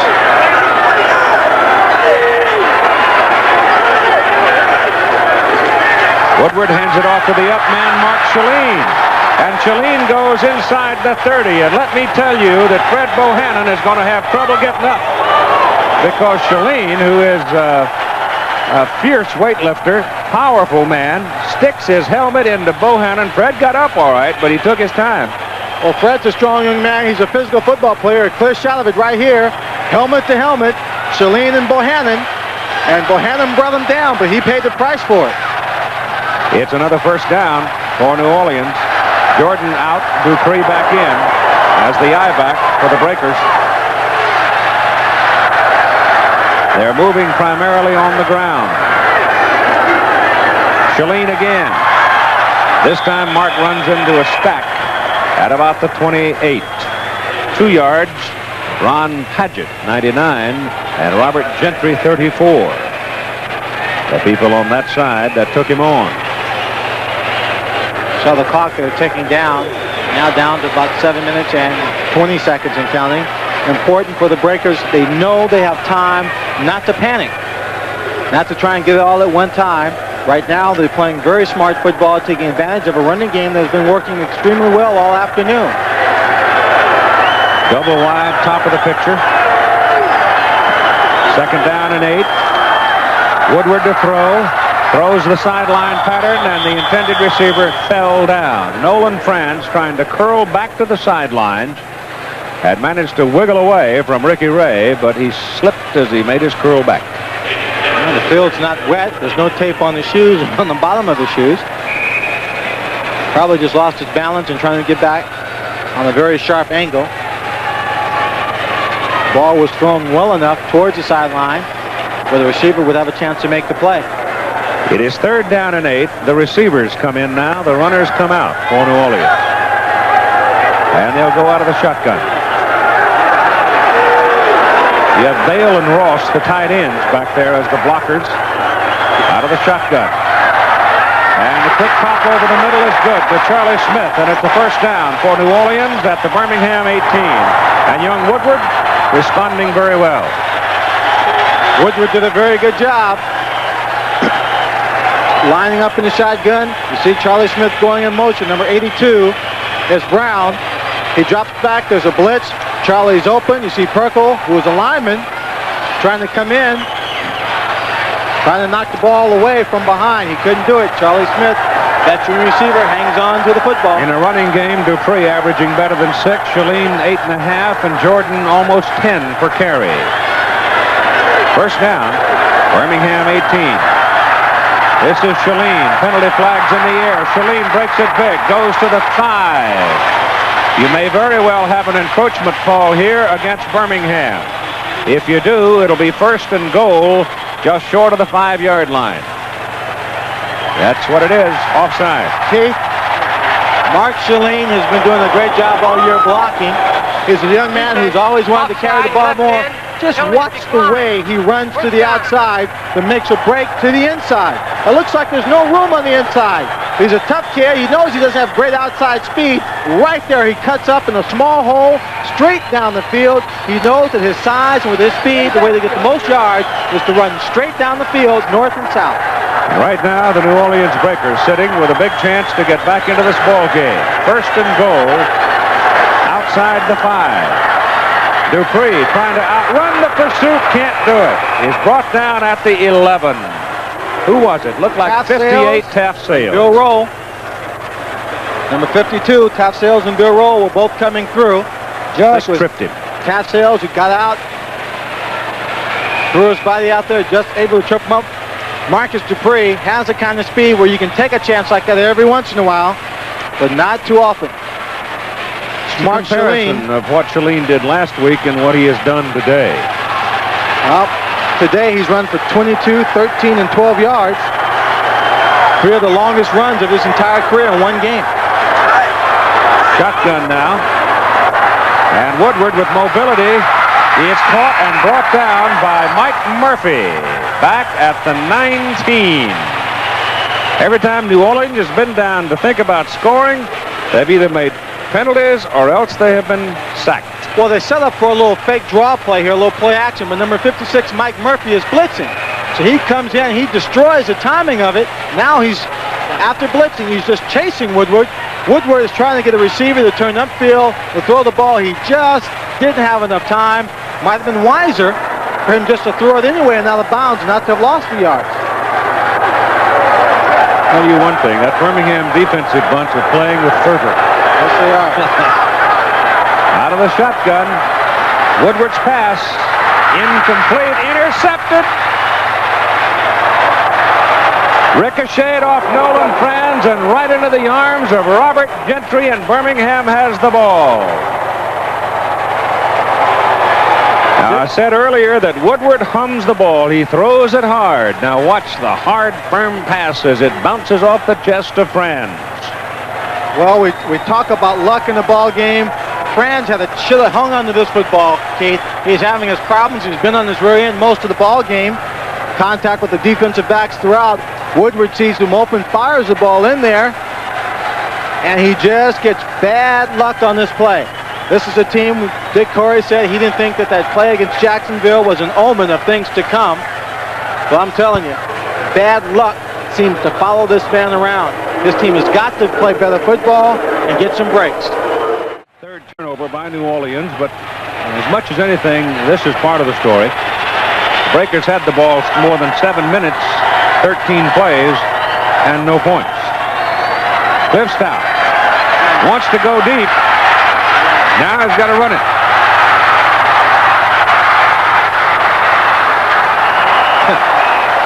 Oh, high-stepping Cliff comes all the way out to the 36.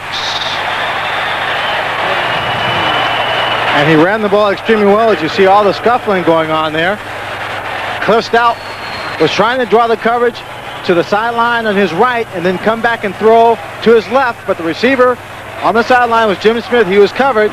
He started to run, hesitated, then he took off, and look at the room he finds. Makes a great move here. Ben Needham, number 59, thought he was going to run to the outside. He stays inside, picks up great yards. The ball is dead right there.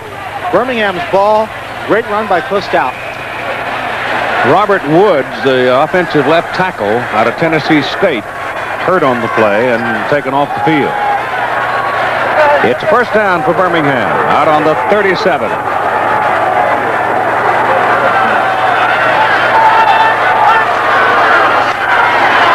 Joe Cribbs delays, waits for something to open, and pops it out to the 41. Now, New York control, Jim Lempley. Keith, the Philadelphia Stars continue to show their remarkable ability to make the big play. After a Boyovich fumbled punt snap set them up at the 35, the flea flicker, Fusina to Fitzke to Kelvin Bryant. Bryant coming up big today, and Philly leads 17-7 in the third over Michigan. Back to Keith Jackson. That Philadelphia bunch is tough. Kim Talton is hit in the backfield by Ben Needham. And they bring him down right about the line of scrimmage. So it'll be third down, and let's call it 6. Needham just came in there on a blitz. Saw Talton with the ball, just popped him with a little left shoulder and forearm. Took him right down. Gant comes in, number 23. Cribbs goes out. Robert Woods comes back in at tackle. Keith, I was surprised to see Philadelphia use a flea flicker like that. Well, they've got to have a few laughs. Third down, 6. Stout looking. Pass is incomplete. But it will be pass interference against New Orleans' Bruce Miller. Pass intended for Jim Smith. He ran right up his back. And that looked like he wanted Jim to take him for a piggyback ride.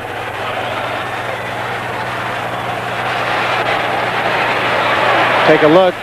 The ball's on its way about right now. Here comes Miller running through Smitty. And just makes contact, forcing Jim to lose his concentration just a little bit there. Pass interference, number 40 on the defense, first down. So his hands were lowered, and the ball just hit him right in the chest and bounced off. The Breakers have to hold Birmingham here. When they used up 7 minutes on that drive, that's a great ball control drive, but they have to come away with points on the scoreboard. For Birmingham, they can use up 7 minutes and get no points and have it be a great drive because they take away the time from New Orleans. Harbison blitzing. Play goes the other way. Stout running the ball. He took a whack for his daring do from Needham and Harbison, but almost every time today that New Orleans has blitzed, they've guessed wrong. Well, they've guessed wrong. Here, quarterback has an option in this play. He called this bootleg intentionally. You can tell by the way Joe Cribbs faked getting the handoff. Realized that people would be playing their run, going after it, take advantage of it. Of course, when Cliff Stout rolls out, he has to be careful how he holds the ball. He got tackled from behind there and almost lost it for a second time. Picked up about 8 yards. On 2nd and 2, sets up a screen, goes to Talton. And Ken Talton goes down to the New Orleans 27. First down for the Stallions. What I'm seeing today, Lynn Swan, from this Birmingham team, they play anybody. Pittsburgh is holding a third quarter 3-0 lead over Washington. I think so. The end of the quarter coming up here pretty quick now. Got less than a minute and a half. I heard something like a gunshot or a firecracker go off just a few minutes ago, Keith. Fans up there having a little fun trying to throw us all off. Raleigh Dodge looking on. Possibly somewhat satisfied with the way his team is playing. 27-yard line. Here comes Talton again. And Ken reaches the 24. Brought down by Marcus Merrick. They're getting down in Danny Miller's range too now. 20 points, a lot of points to have to make up in one quarter. And I would say 24 points would be a rather large mountain to climb. I think so. They were shut out by the Philadelphia Stars earlier this year, 35-0. Well, Philadelphia blew Birmingham away too, but Birmingham didn't play the same way against Philadelphia. I don't think they're playing today, not with the same kind of fervor. Of course, Philadelphia is so strong physically. You can't manhandle them too much. This is Smith, Jim Smith, the wide receiver, coming around on a reverse, and it produces a couple of yards down to about the 22. Number 52, linebacker Ray Phillips. Saw him there on the field. Did not get up. Well, he's got a leg injury too. The quarter is over. So the end of the third quarter, another New Orleans player is being helped off the field. This one, Ray Phillips. The USFL, Birmingham and New Orleans, with Birmingham leading 17-0. We'll be back for the final quarter after this message and a word from our local stations.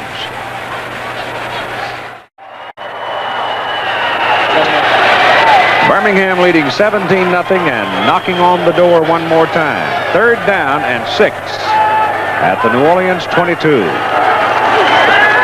Cliff Stout, who's been doing a lot of running, throws into the end zone. Touchdown! Great catch by Joey Jones.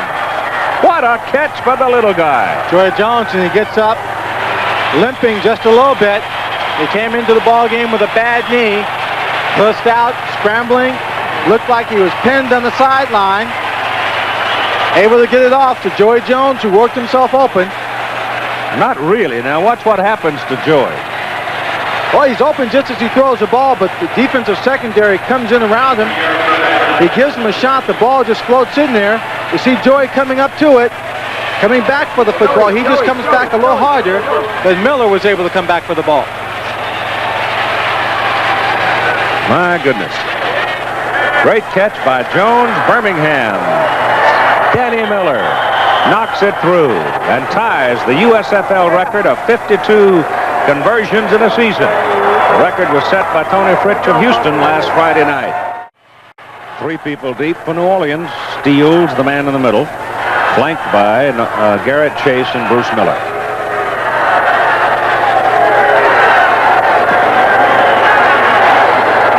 That's Anthony Steele's at the 4. Drops it, drops it, drops it. Been one of those kind of days, hasn't it? Not one that you'd really want to tell your grandchildren about.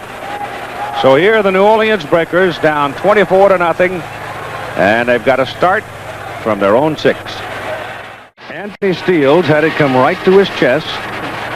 Bounced around, couldn't find the handle. Garrett Chase finally covered it for him. Tough situation here. You want to pick up the ball and run, then you feel the coverage team coming down. The only thing you can do or should do is fall on it. Those are the games scheduled for television next week. New Jersey at Tampa Bay, Arizona Birmingham, and Houston Denver. Arizona's liable to come in stung a little bit after getting whacked last night late in the ball game by Los Angeles, 24-17.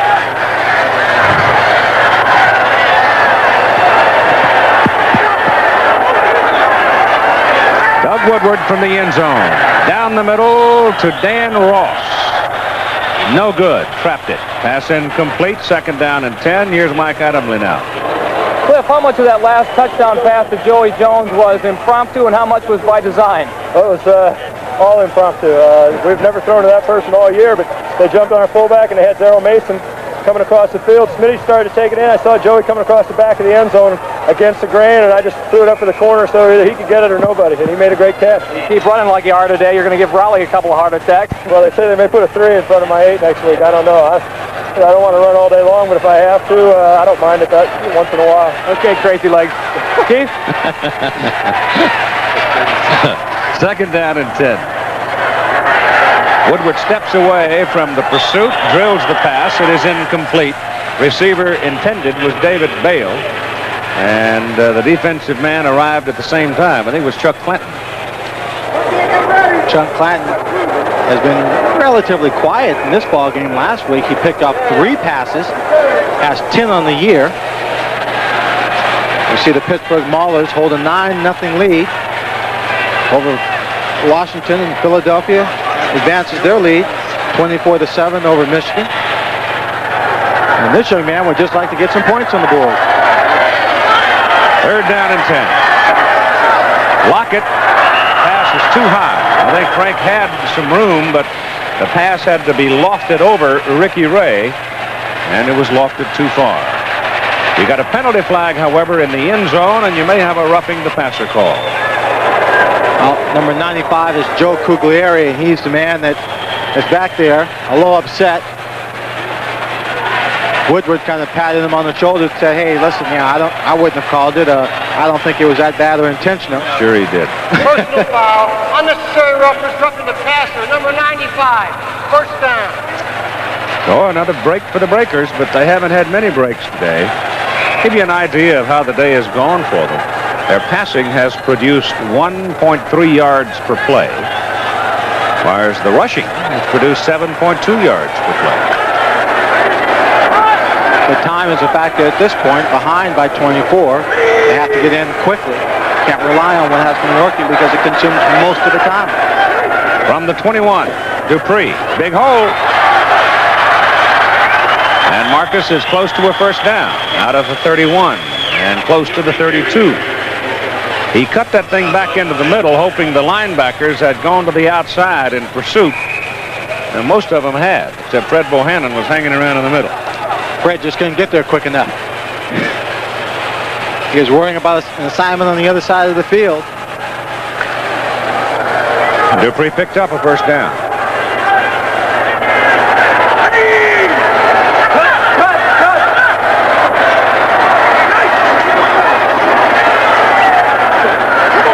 Set up a screen to Mark Saline and dropped it. Pretty close. Let's go back to the play in the end zone when it could have been 4th down and 10 from the 6. You'll see Cuglieri come in here and hit the New Orleans quarterback Woodward. Hit him right at the knees. Sure did. That's what Johnny Walton said. Well, gives a little bit more credence to Walton's story. Do we need another rebuttal? From Dave Purifoy. That was Cuglieri that time. Second down and 10, New Orleans from the 31. Woodward down the middle. Pass is dropped by Dan Ross. And he was nailed by Ricky Ray just as he caught the ball.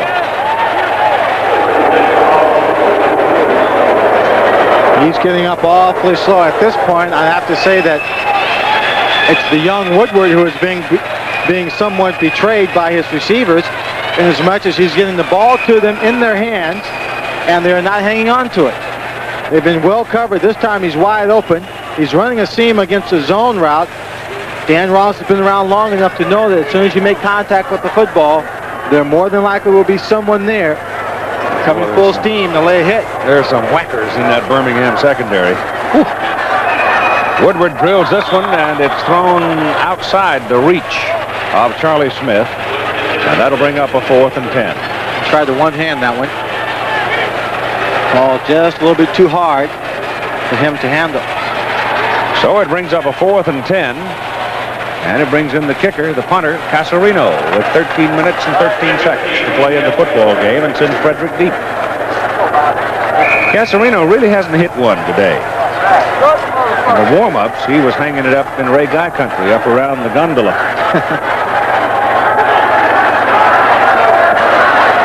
Shanked that one.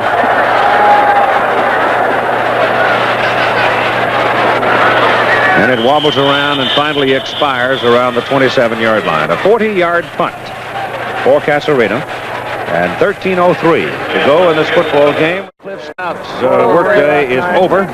Hitting 7 out of 11 in the air for 109 yards, but his running was as much a part of the story. Bob Lane goes in now at quarterback, and unless there's a big turnaround in this ball game, I would imagine that Bob Lane will finish it up. 12:55 to play, and Raleigh Dotch is doing exactly the right thing, I think, by giving as many people a chance to play football and get sharp as he possibly can. What with the playoffs coming, Lane trips, coming off the snap, falls down, can't make the handoff, ball comes loose, and the Breakers recover it. Ben Needham. Well, that's a heck of a way to start, isn't it? Not a real great way to start. He just got his foot caught up with the centers.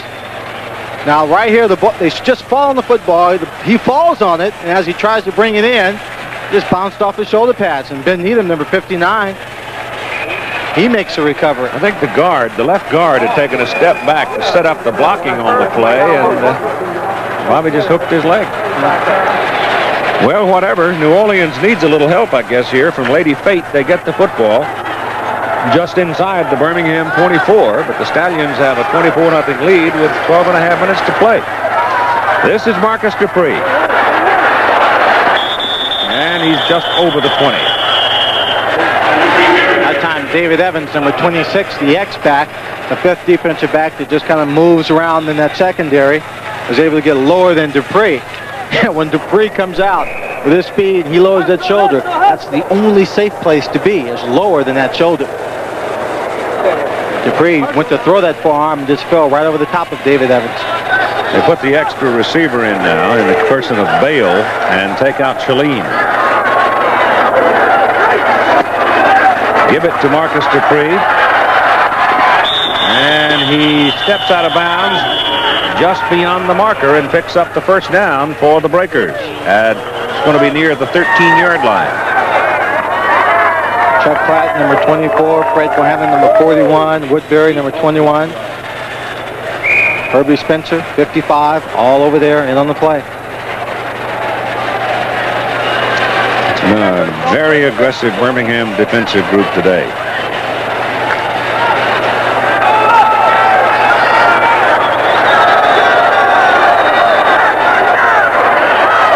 First down, Breakers on the Stallions 13. This is Chalene. And he is at the goal line, but not quite in. Well, that's a tough run by the fullback, Mark Chalene.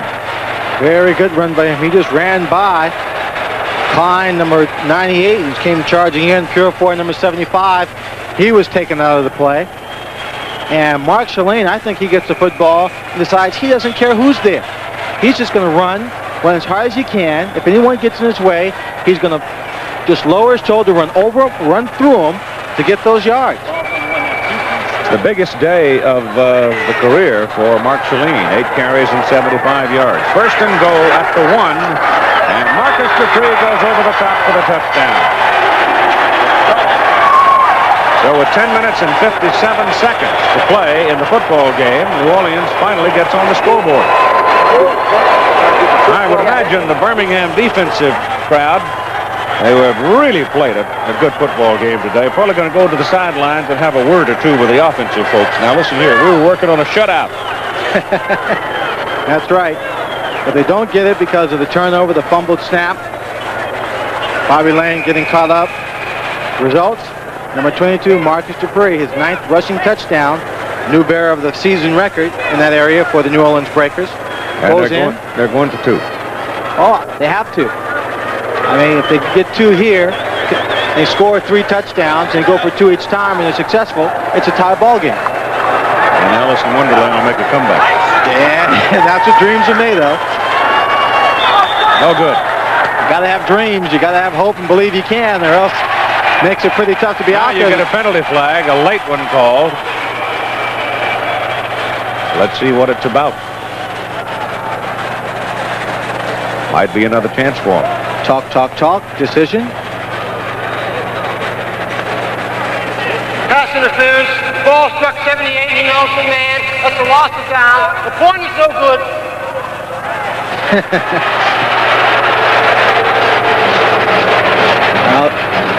I guess the pass hit Frankie Smith on top of the head as he was trying to get it into the end zone. So it's 24-6, 10:57 to play. Mazzetti, who's him hasn't had much work today. He's getting ready to kick off. The deep man will be Vaughn Mansfield. And looking out here, Birmingham's anticipating that New Orleans might very well go for an onside kick because they've got a lot of wide receivers and tight ends up on that front line. Jim Smith loves this part of the job. Now Mazzetti hits it high and deep. Mansfield running over to accept it at the 9. And out of bounds at the 23. So that's where Birmingham will have the football, and it'll be kind of interesting now to see what New Orleans decides to do defensively. For Birmingham, his first snap in relief of Stout, he tripped, he dropped the ball, never got the handoff away. Lonnie Johnson, number 33, is in the backfield, and Johnson has the ball. And Lonnie Johnson runs it from the 23 out to about the 29. Now Mike Adamle with Mark Chalene, who's had his best day as a pro. Mark, if it wasn't for bad luck, the Breakers would have no luck at all. At last turnover, finally you guys got it in the end zone. Well, we had a lot of mistakes, offensively, and mentally we just had to pick that up. And you get down to the 20-yard line, inside the 20, you got to make a score. You got to have 3 or 7, and we just didn't do that today. And hopefully we can pick it up. Still, we got 1 score, and the game's still far from over. Okay, you've had a great day, Bill. Keep it up. All right. Earl Gant runs for a Birmingham first down out to the 38-yard line. Keith, last week it was at a similar point in the ball game. New Orleans had a better chance of coming back against Tampa. They were only down 4 points. That the Tampa Bay Bandits took the ball 76 yards, 15 plays, 9 minutes and 4 seconds, and scored a touchdown. I wouldn't be surprised to see Birmingham do it either. Birmingham is quite capable of doing that. We were surprised to see Tampa Bay do it. They had not done it at all prior to that in the 1984 season. Lonnie Johnson. And he rambles off the right side from the 39 up to the 42 where Joe Restic brings him down.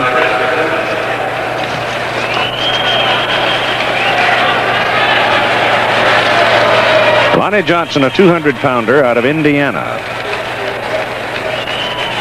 Haven't seen much of him in the games that we have seen Birmingham, except as a kick returner, but now getting a chance to play. And right now he is alternating with Earl Gant.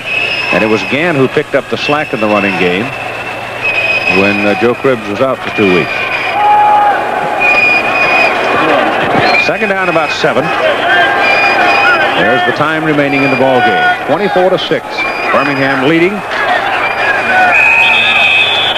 Gant out of Missouri gets a couple of yards. Well, they don't anticipate Birmingham doing anything but running the football. There were 9 players standing within 4 yards of the football after the tackle was made, either in on the tackle or about to come in and join the group in the melee.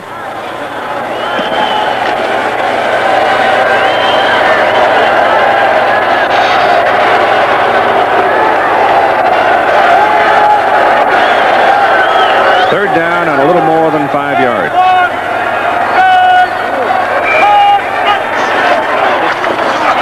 Gant short of the first down. So that'll bring up a 4th down, and it'll bring Barb Parsons into the ball game. You can get a little too conservative sometimes. Yes, you can. Obviously, they're not putting together the same kind of drive Tampa had put together at this point in the ball game. But Bob Parsons has been punting the ball very well for them today. He's punted 51, 36, and 45 yards in his 3 punts so far. Let's see what he does today, punting from inside, just outside his 30. Low snap. And he is down did not handle the low snap well, and he is cut down by Garrett Chase, a cornerback coming from the outside, and New Orleans has another break. They have the football at the Birmingham 35. Ladies and gentlemen, I would like to introduce you to Lady Fate. And this time she stepped in on that little snap. Parsons didn't have a chance to pick it up to run anywhere as he's down, and that's the best punt return and handling of a punt or any kind of kickoff by the New Orleans Breakers today. The ball sits right now on the 35-yard line. A couple of plays and a touchdown. And still a lot of points to make up though, 24-6.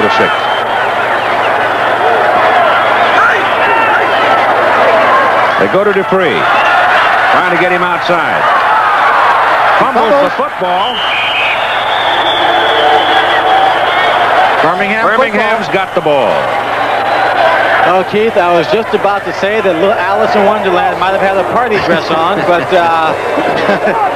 the Birmingham Stallions, via that turnover, I think they're fourth in the ball game, put a little rain cloud on that party. Marcus Dupree looked like he was going to have a substantial gain on this play. Again, New Orleans going with their running game, which has been so successful. He turns up inside the roll right there. Coming across there, the ball was just knocked out of his hands. I couldn't see the number of the man that made the hit and popped it loose. So Birmingham has it back at the 30. And Bobby Lane trying to set up a screen, and does, for Earl Gant. And Gant's got a first down before the Breakers can knock him out of bounds up at the 48-yard line. He stays in bounds, Keith, just touching before he rolled out, which keeps the clock moving. Now it's 6:21. Ricky Ray, I guess, was the man who recovered or hit the ball, who recovered the fumble, excuse me. My hand. Hello, Denver, Colorado. Hello, Birmingham. Well, Birmingham can start laying down the tinsel for their playoff party, I would think.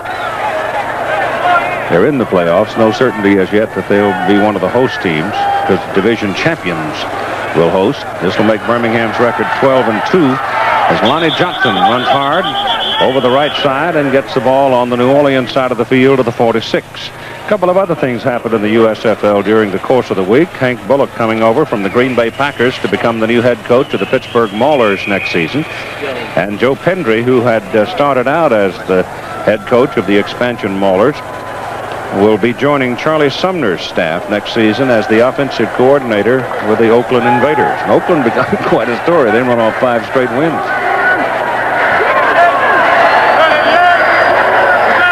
Second down and 4. Bobby Lane's pass is away, and it is off the hands of Jim Smith. Garrett Chase was defending, but Smitty had to lean so far back to his left that he couldn't quite pull it down. Garrett Chase, a rookie out of Grambling, was actually chasing Jim Smith as Jim had got beyond him. Bobby Lane going deep. The pass was thrown on the money. Jim had to lean back or just to the outside. Jim had to lean back, reach for it, had a great chance to make the play, make a great catch. Chase just on him enough. Ball thrown just enough outside where he can't bring it in. Third down and 4. Ken Talton and Bobby Lane bang into each other as the handoff is made, but he may well have the first down anyway. It's going to be close. Just short. Just short. Looking across at the marker, which is about 38.5-yard line. Excuse me, the 41.5-yard line.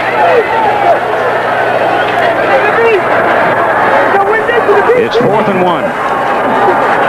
And Birmingham's going to go. They're 10 out of 13 on 4th down plays to keep the ball. 4:24 to play in the game, and they're trying to get 4 more snaps right here. And they'll get it. Ken Talton out of Cornell moves the football to the 40 for a first down.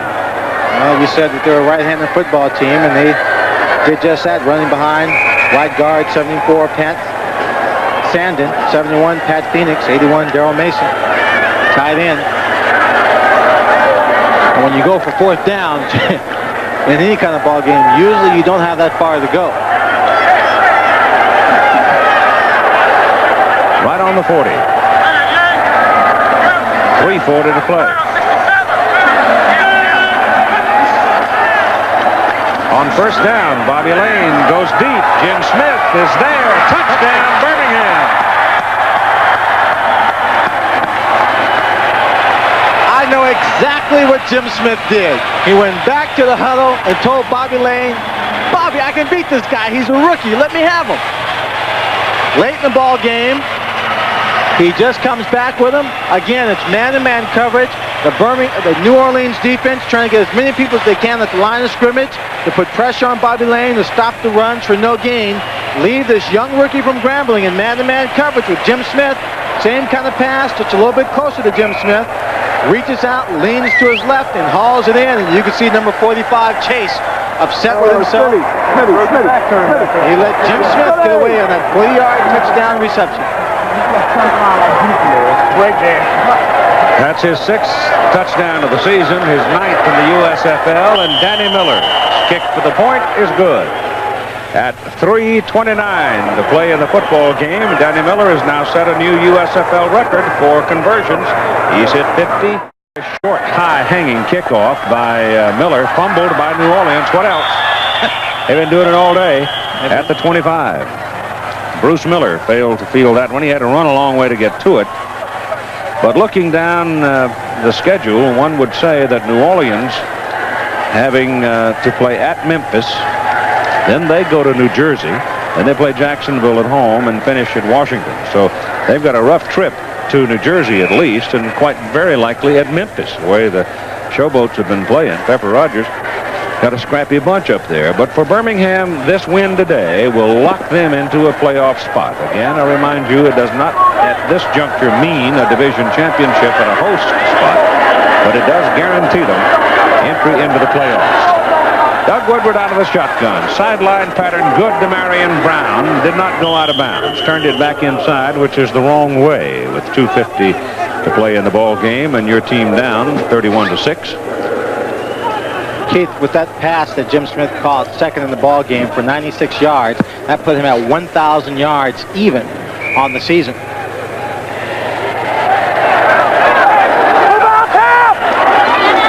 On the first down, Woodward again goes to the air, again caught by Marion Brown down at the 41-yard line of Birmingham.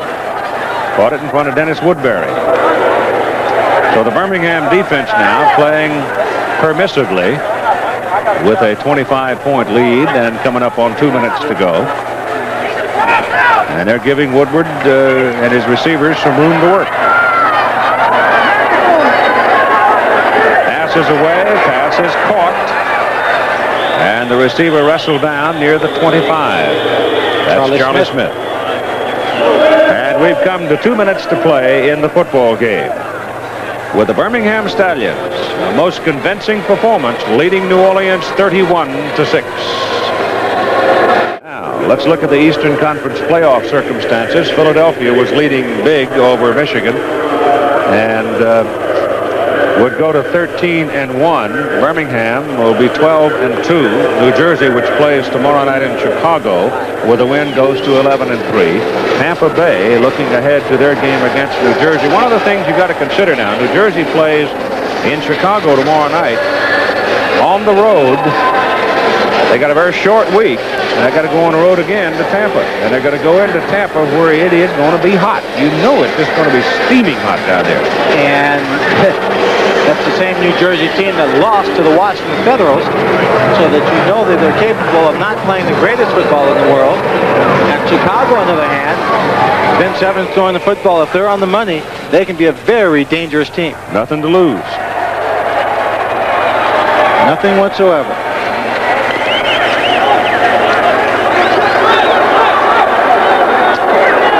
All right, the Breakers are down now at the Birmingham 27. Doug Woodward in relief. Johnny Walton throws it in the corner. I don't know if Marion Brown was supposed to go to the flag or not, but he stopped his pattern short and the ball was overthrown. And Marion was over there, and then Charlie Smith, number 85, was running across the end zone. So I don't know if he thought that Smith would get there in time to pick that one off, too. That stops the clock at 1:55 to play. Been some shaking for Birmingham today. Stout with 3 touchdowns has now thrown for 19. He has run for 9. Smith has set 2 team records and reached 1,000 yards in receiving. And Danny Miller has set a USFL record of 53 conversions. This is Buford Jordan. And Buford runs from the 27 down to about the 18. 19 they'll mark it. Give him 8 yards on the carry. And 1:47 to play in the football game as the Breakers call a timeout. Setting up the play. You think it's going to be a pass, but no, they go to that successful running game. Buford Jordan taking the ball in the draw. Tries to cut back inside, away from number 41, Freddie Bohannon, but he was able to wrap him up about the waist and bring him down. Philadelphia, 14-point lead. Bojovic, a 44-yard field goal. Get some pretty good kicks in this afternoon. You would think that Michigan still might very well make the playoffs. And looking at that now, one would think that Michigan is going to be one of the playoff teams, though this time they may have to come in as a wild card. Houston is out there with a 9-5 record in the Central Division. Michigan, if they lose today, and it appears they will be at 7-7. Oklahoma has not done so well as of late, and that Pacific Division is still tighter than a drum with Los Angeles only a game back of the Denver Gold. Arizona not too far out of the picture. Yeah, but they got to go into Birmingham next week.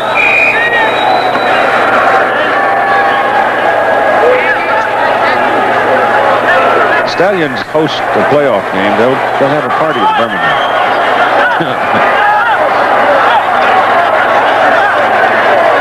Third down and 2.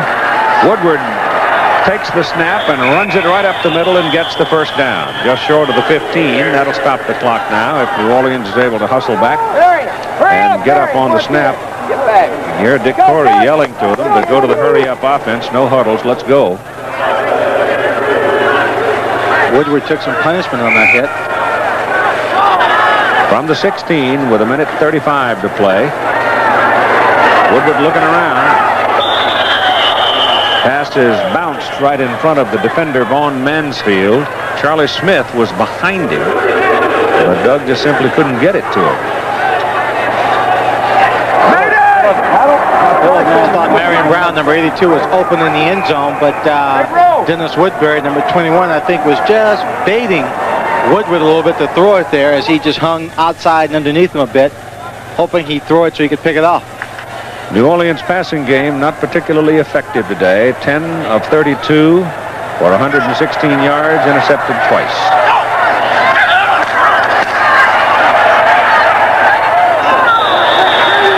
Well, Vaughn Mansfield is hanging on to the coattail of Nolan Franz there, and I believe you'll get a holding call from the side judge back there. He was holding on to the coattail, but Nolan Franz was running a little pattern trying to weave him. Looked like he had no intention of breaking to the into the inside where he might have had a chance to make the play on the ball. Woodward just threw the ball in that direction. Illegal chuck, number 45 on the defense. That's a first down. Only a 5-yard penalty, however, as the ball goes down to the 11. 1:29 to play in the football game. Well, New Orleans now is still in the hunt insofar as Tampa is concerned, because Tampa is still vulnerable. And if nothing else, they'd love to spoil it for somebody.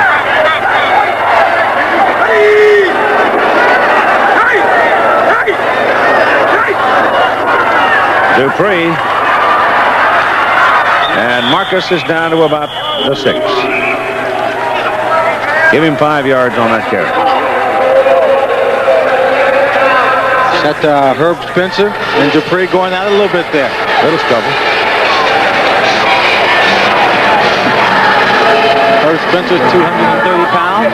Dupree's 240.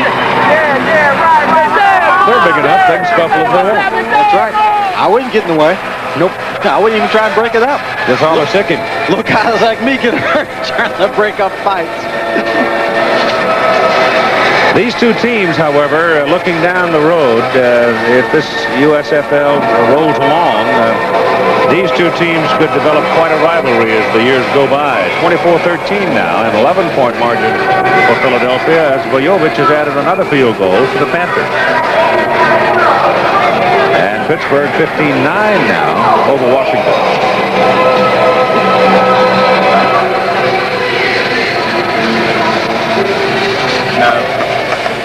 Ball's on the set. 1:22 to play in this football game. 31-6 Birmingham. New Orleans trying to get another touchdown. On second down, Woodward gets it away in the corner of the end zone. Touchdown. I don't know how in the world he got the pass away. I'm not even sure how Lockett caught it. But both men did their job, and they've got 6 points. Number 21, Dennis Woodbury, was the man covering. The ball was thrown low in the end zone. There's a fight on the field. Officials throw flags. Number 78, Frankie Smith, is one man I see on the pile-up.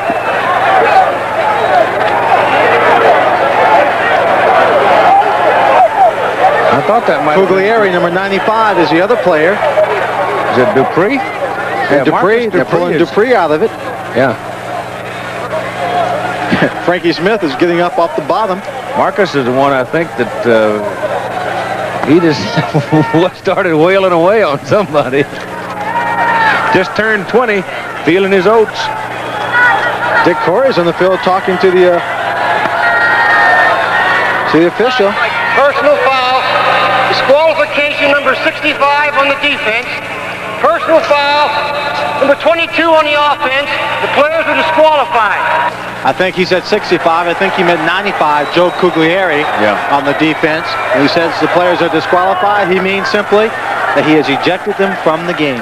Marcus had 17 carries, 86 yards, and a touchdown. And Cuglieri had a pretty good day. He made life miserable for a lot of folks down there before he got kicked out. They've been testy all day, you know that? Oh, really, really a little touchy today. Take a look. Woodbury finds Lockett. He's running to the sideline and cornering the end zone. It's a low pass, just aimed at the corner. Woodbury had no chance to make a play on the ball as he was behind Lockett. The ball was thrown low enough so he could make a play. Lockett, all he had to do was fall down to his knees, get about that high, protect the ball, and just bring it in. Doesn't have to be pretty. He's in bounds. It's a touchdown. That's Frank's 6th catch of the season for a touchdown, and his 9th in his career in the USFL. It's 31-12, and they'll go for 2. But the outcome of this ball game is academic. It's 31-12 Birmingham at 1:17 to play.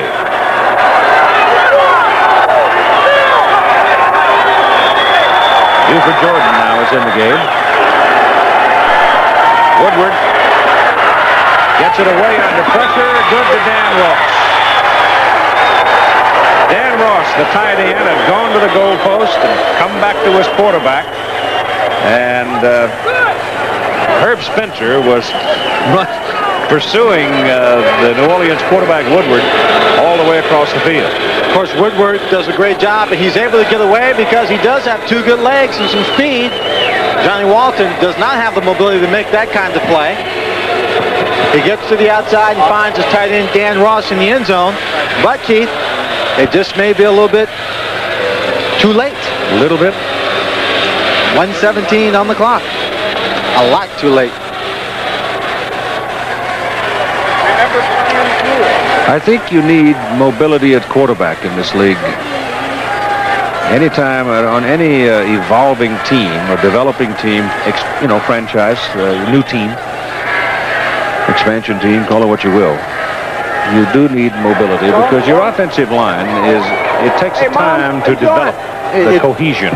It certainly does, and if you're passing the ball a lot, other teams are going to blitz. They're going to throw things at you, and you've got to be able to buy some time. You've got to be able to help yourself get out of a jam. Of course, being able to run as a passer is just one great asset to have to get yourself out of trouble. One of the big guys comes back breathing down your back.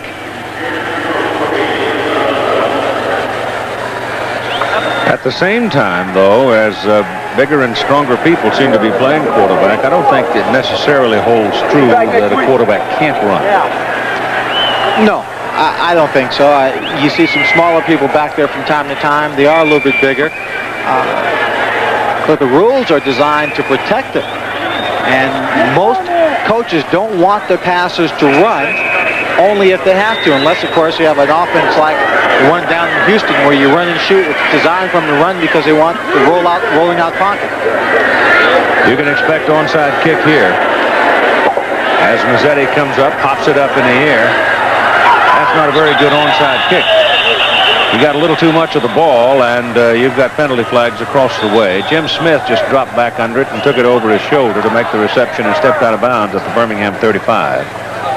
I think the kickoff team of New Orleans was offside. Offsides on the kicking team, number 33. The penalties decline. First down. So Birmingham will take the football at the 35, and there's Joe Canizera, the owner of this franchise in New Orleans, with Marcus Dupree, who was kicked out of the ball game. He's supposed to be in the clubhouse. Well, that's a far corner of the end zone, heading towards the clubhouse. So it's close. But if the owner of the ball club stops you, Keith, and says, let's have a conversation, most players stop and talk. I would think so.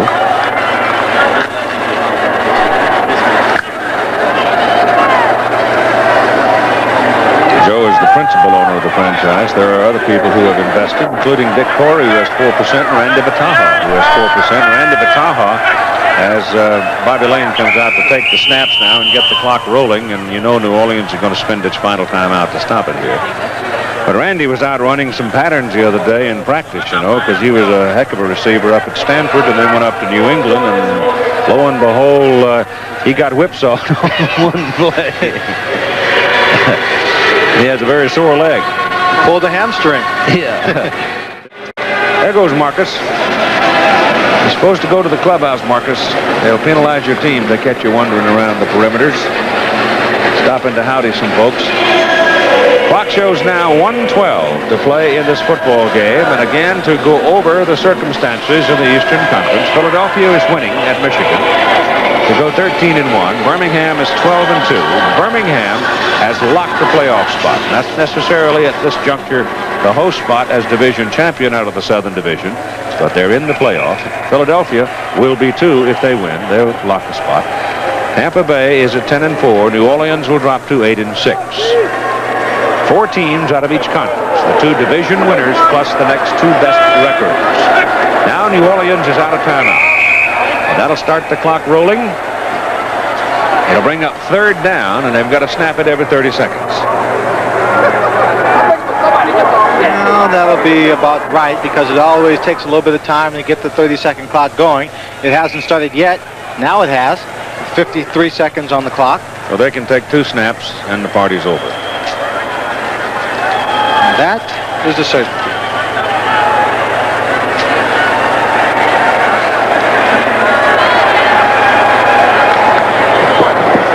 Dick Corey, who lost a tough one last week at Tampa Bay, has watched his team get manhandled today. Of course, an awful lot of it, their own mistakes in the first half. Their own mistakes are the ones that got them in a pickle in the first half. Not so much. Birmingham was playing them tough all day.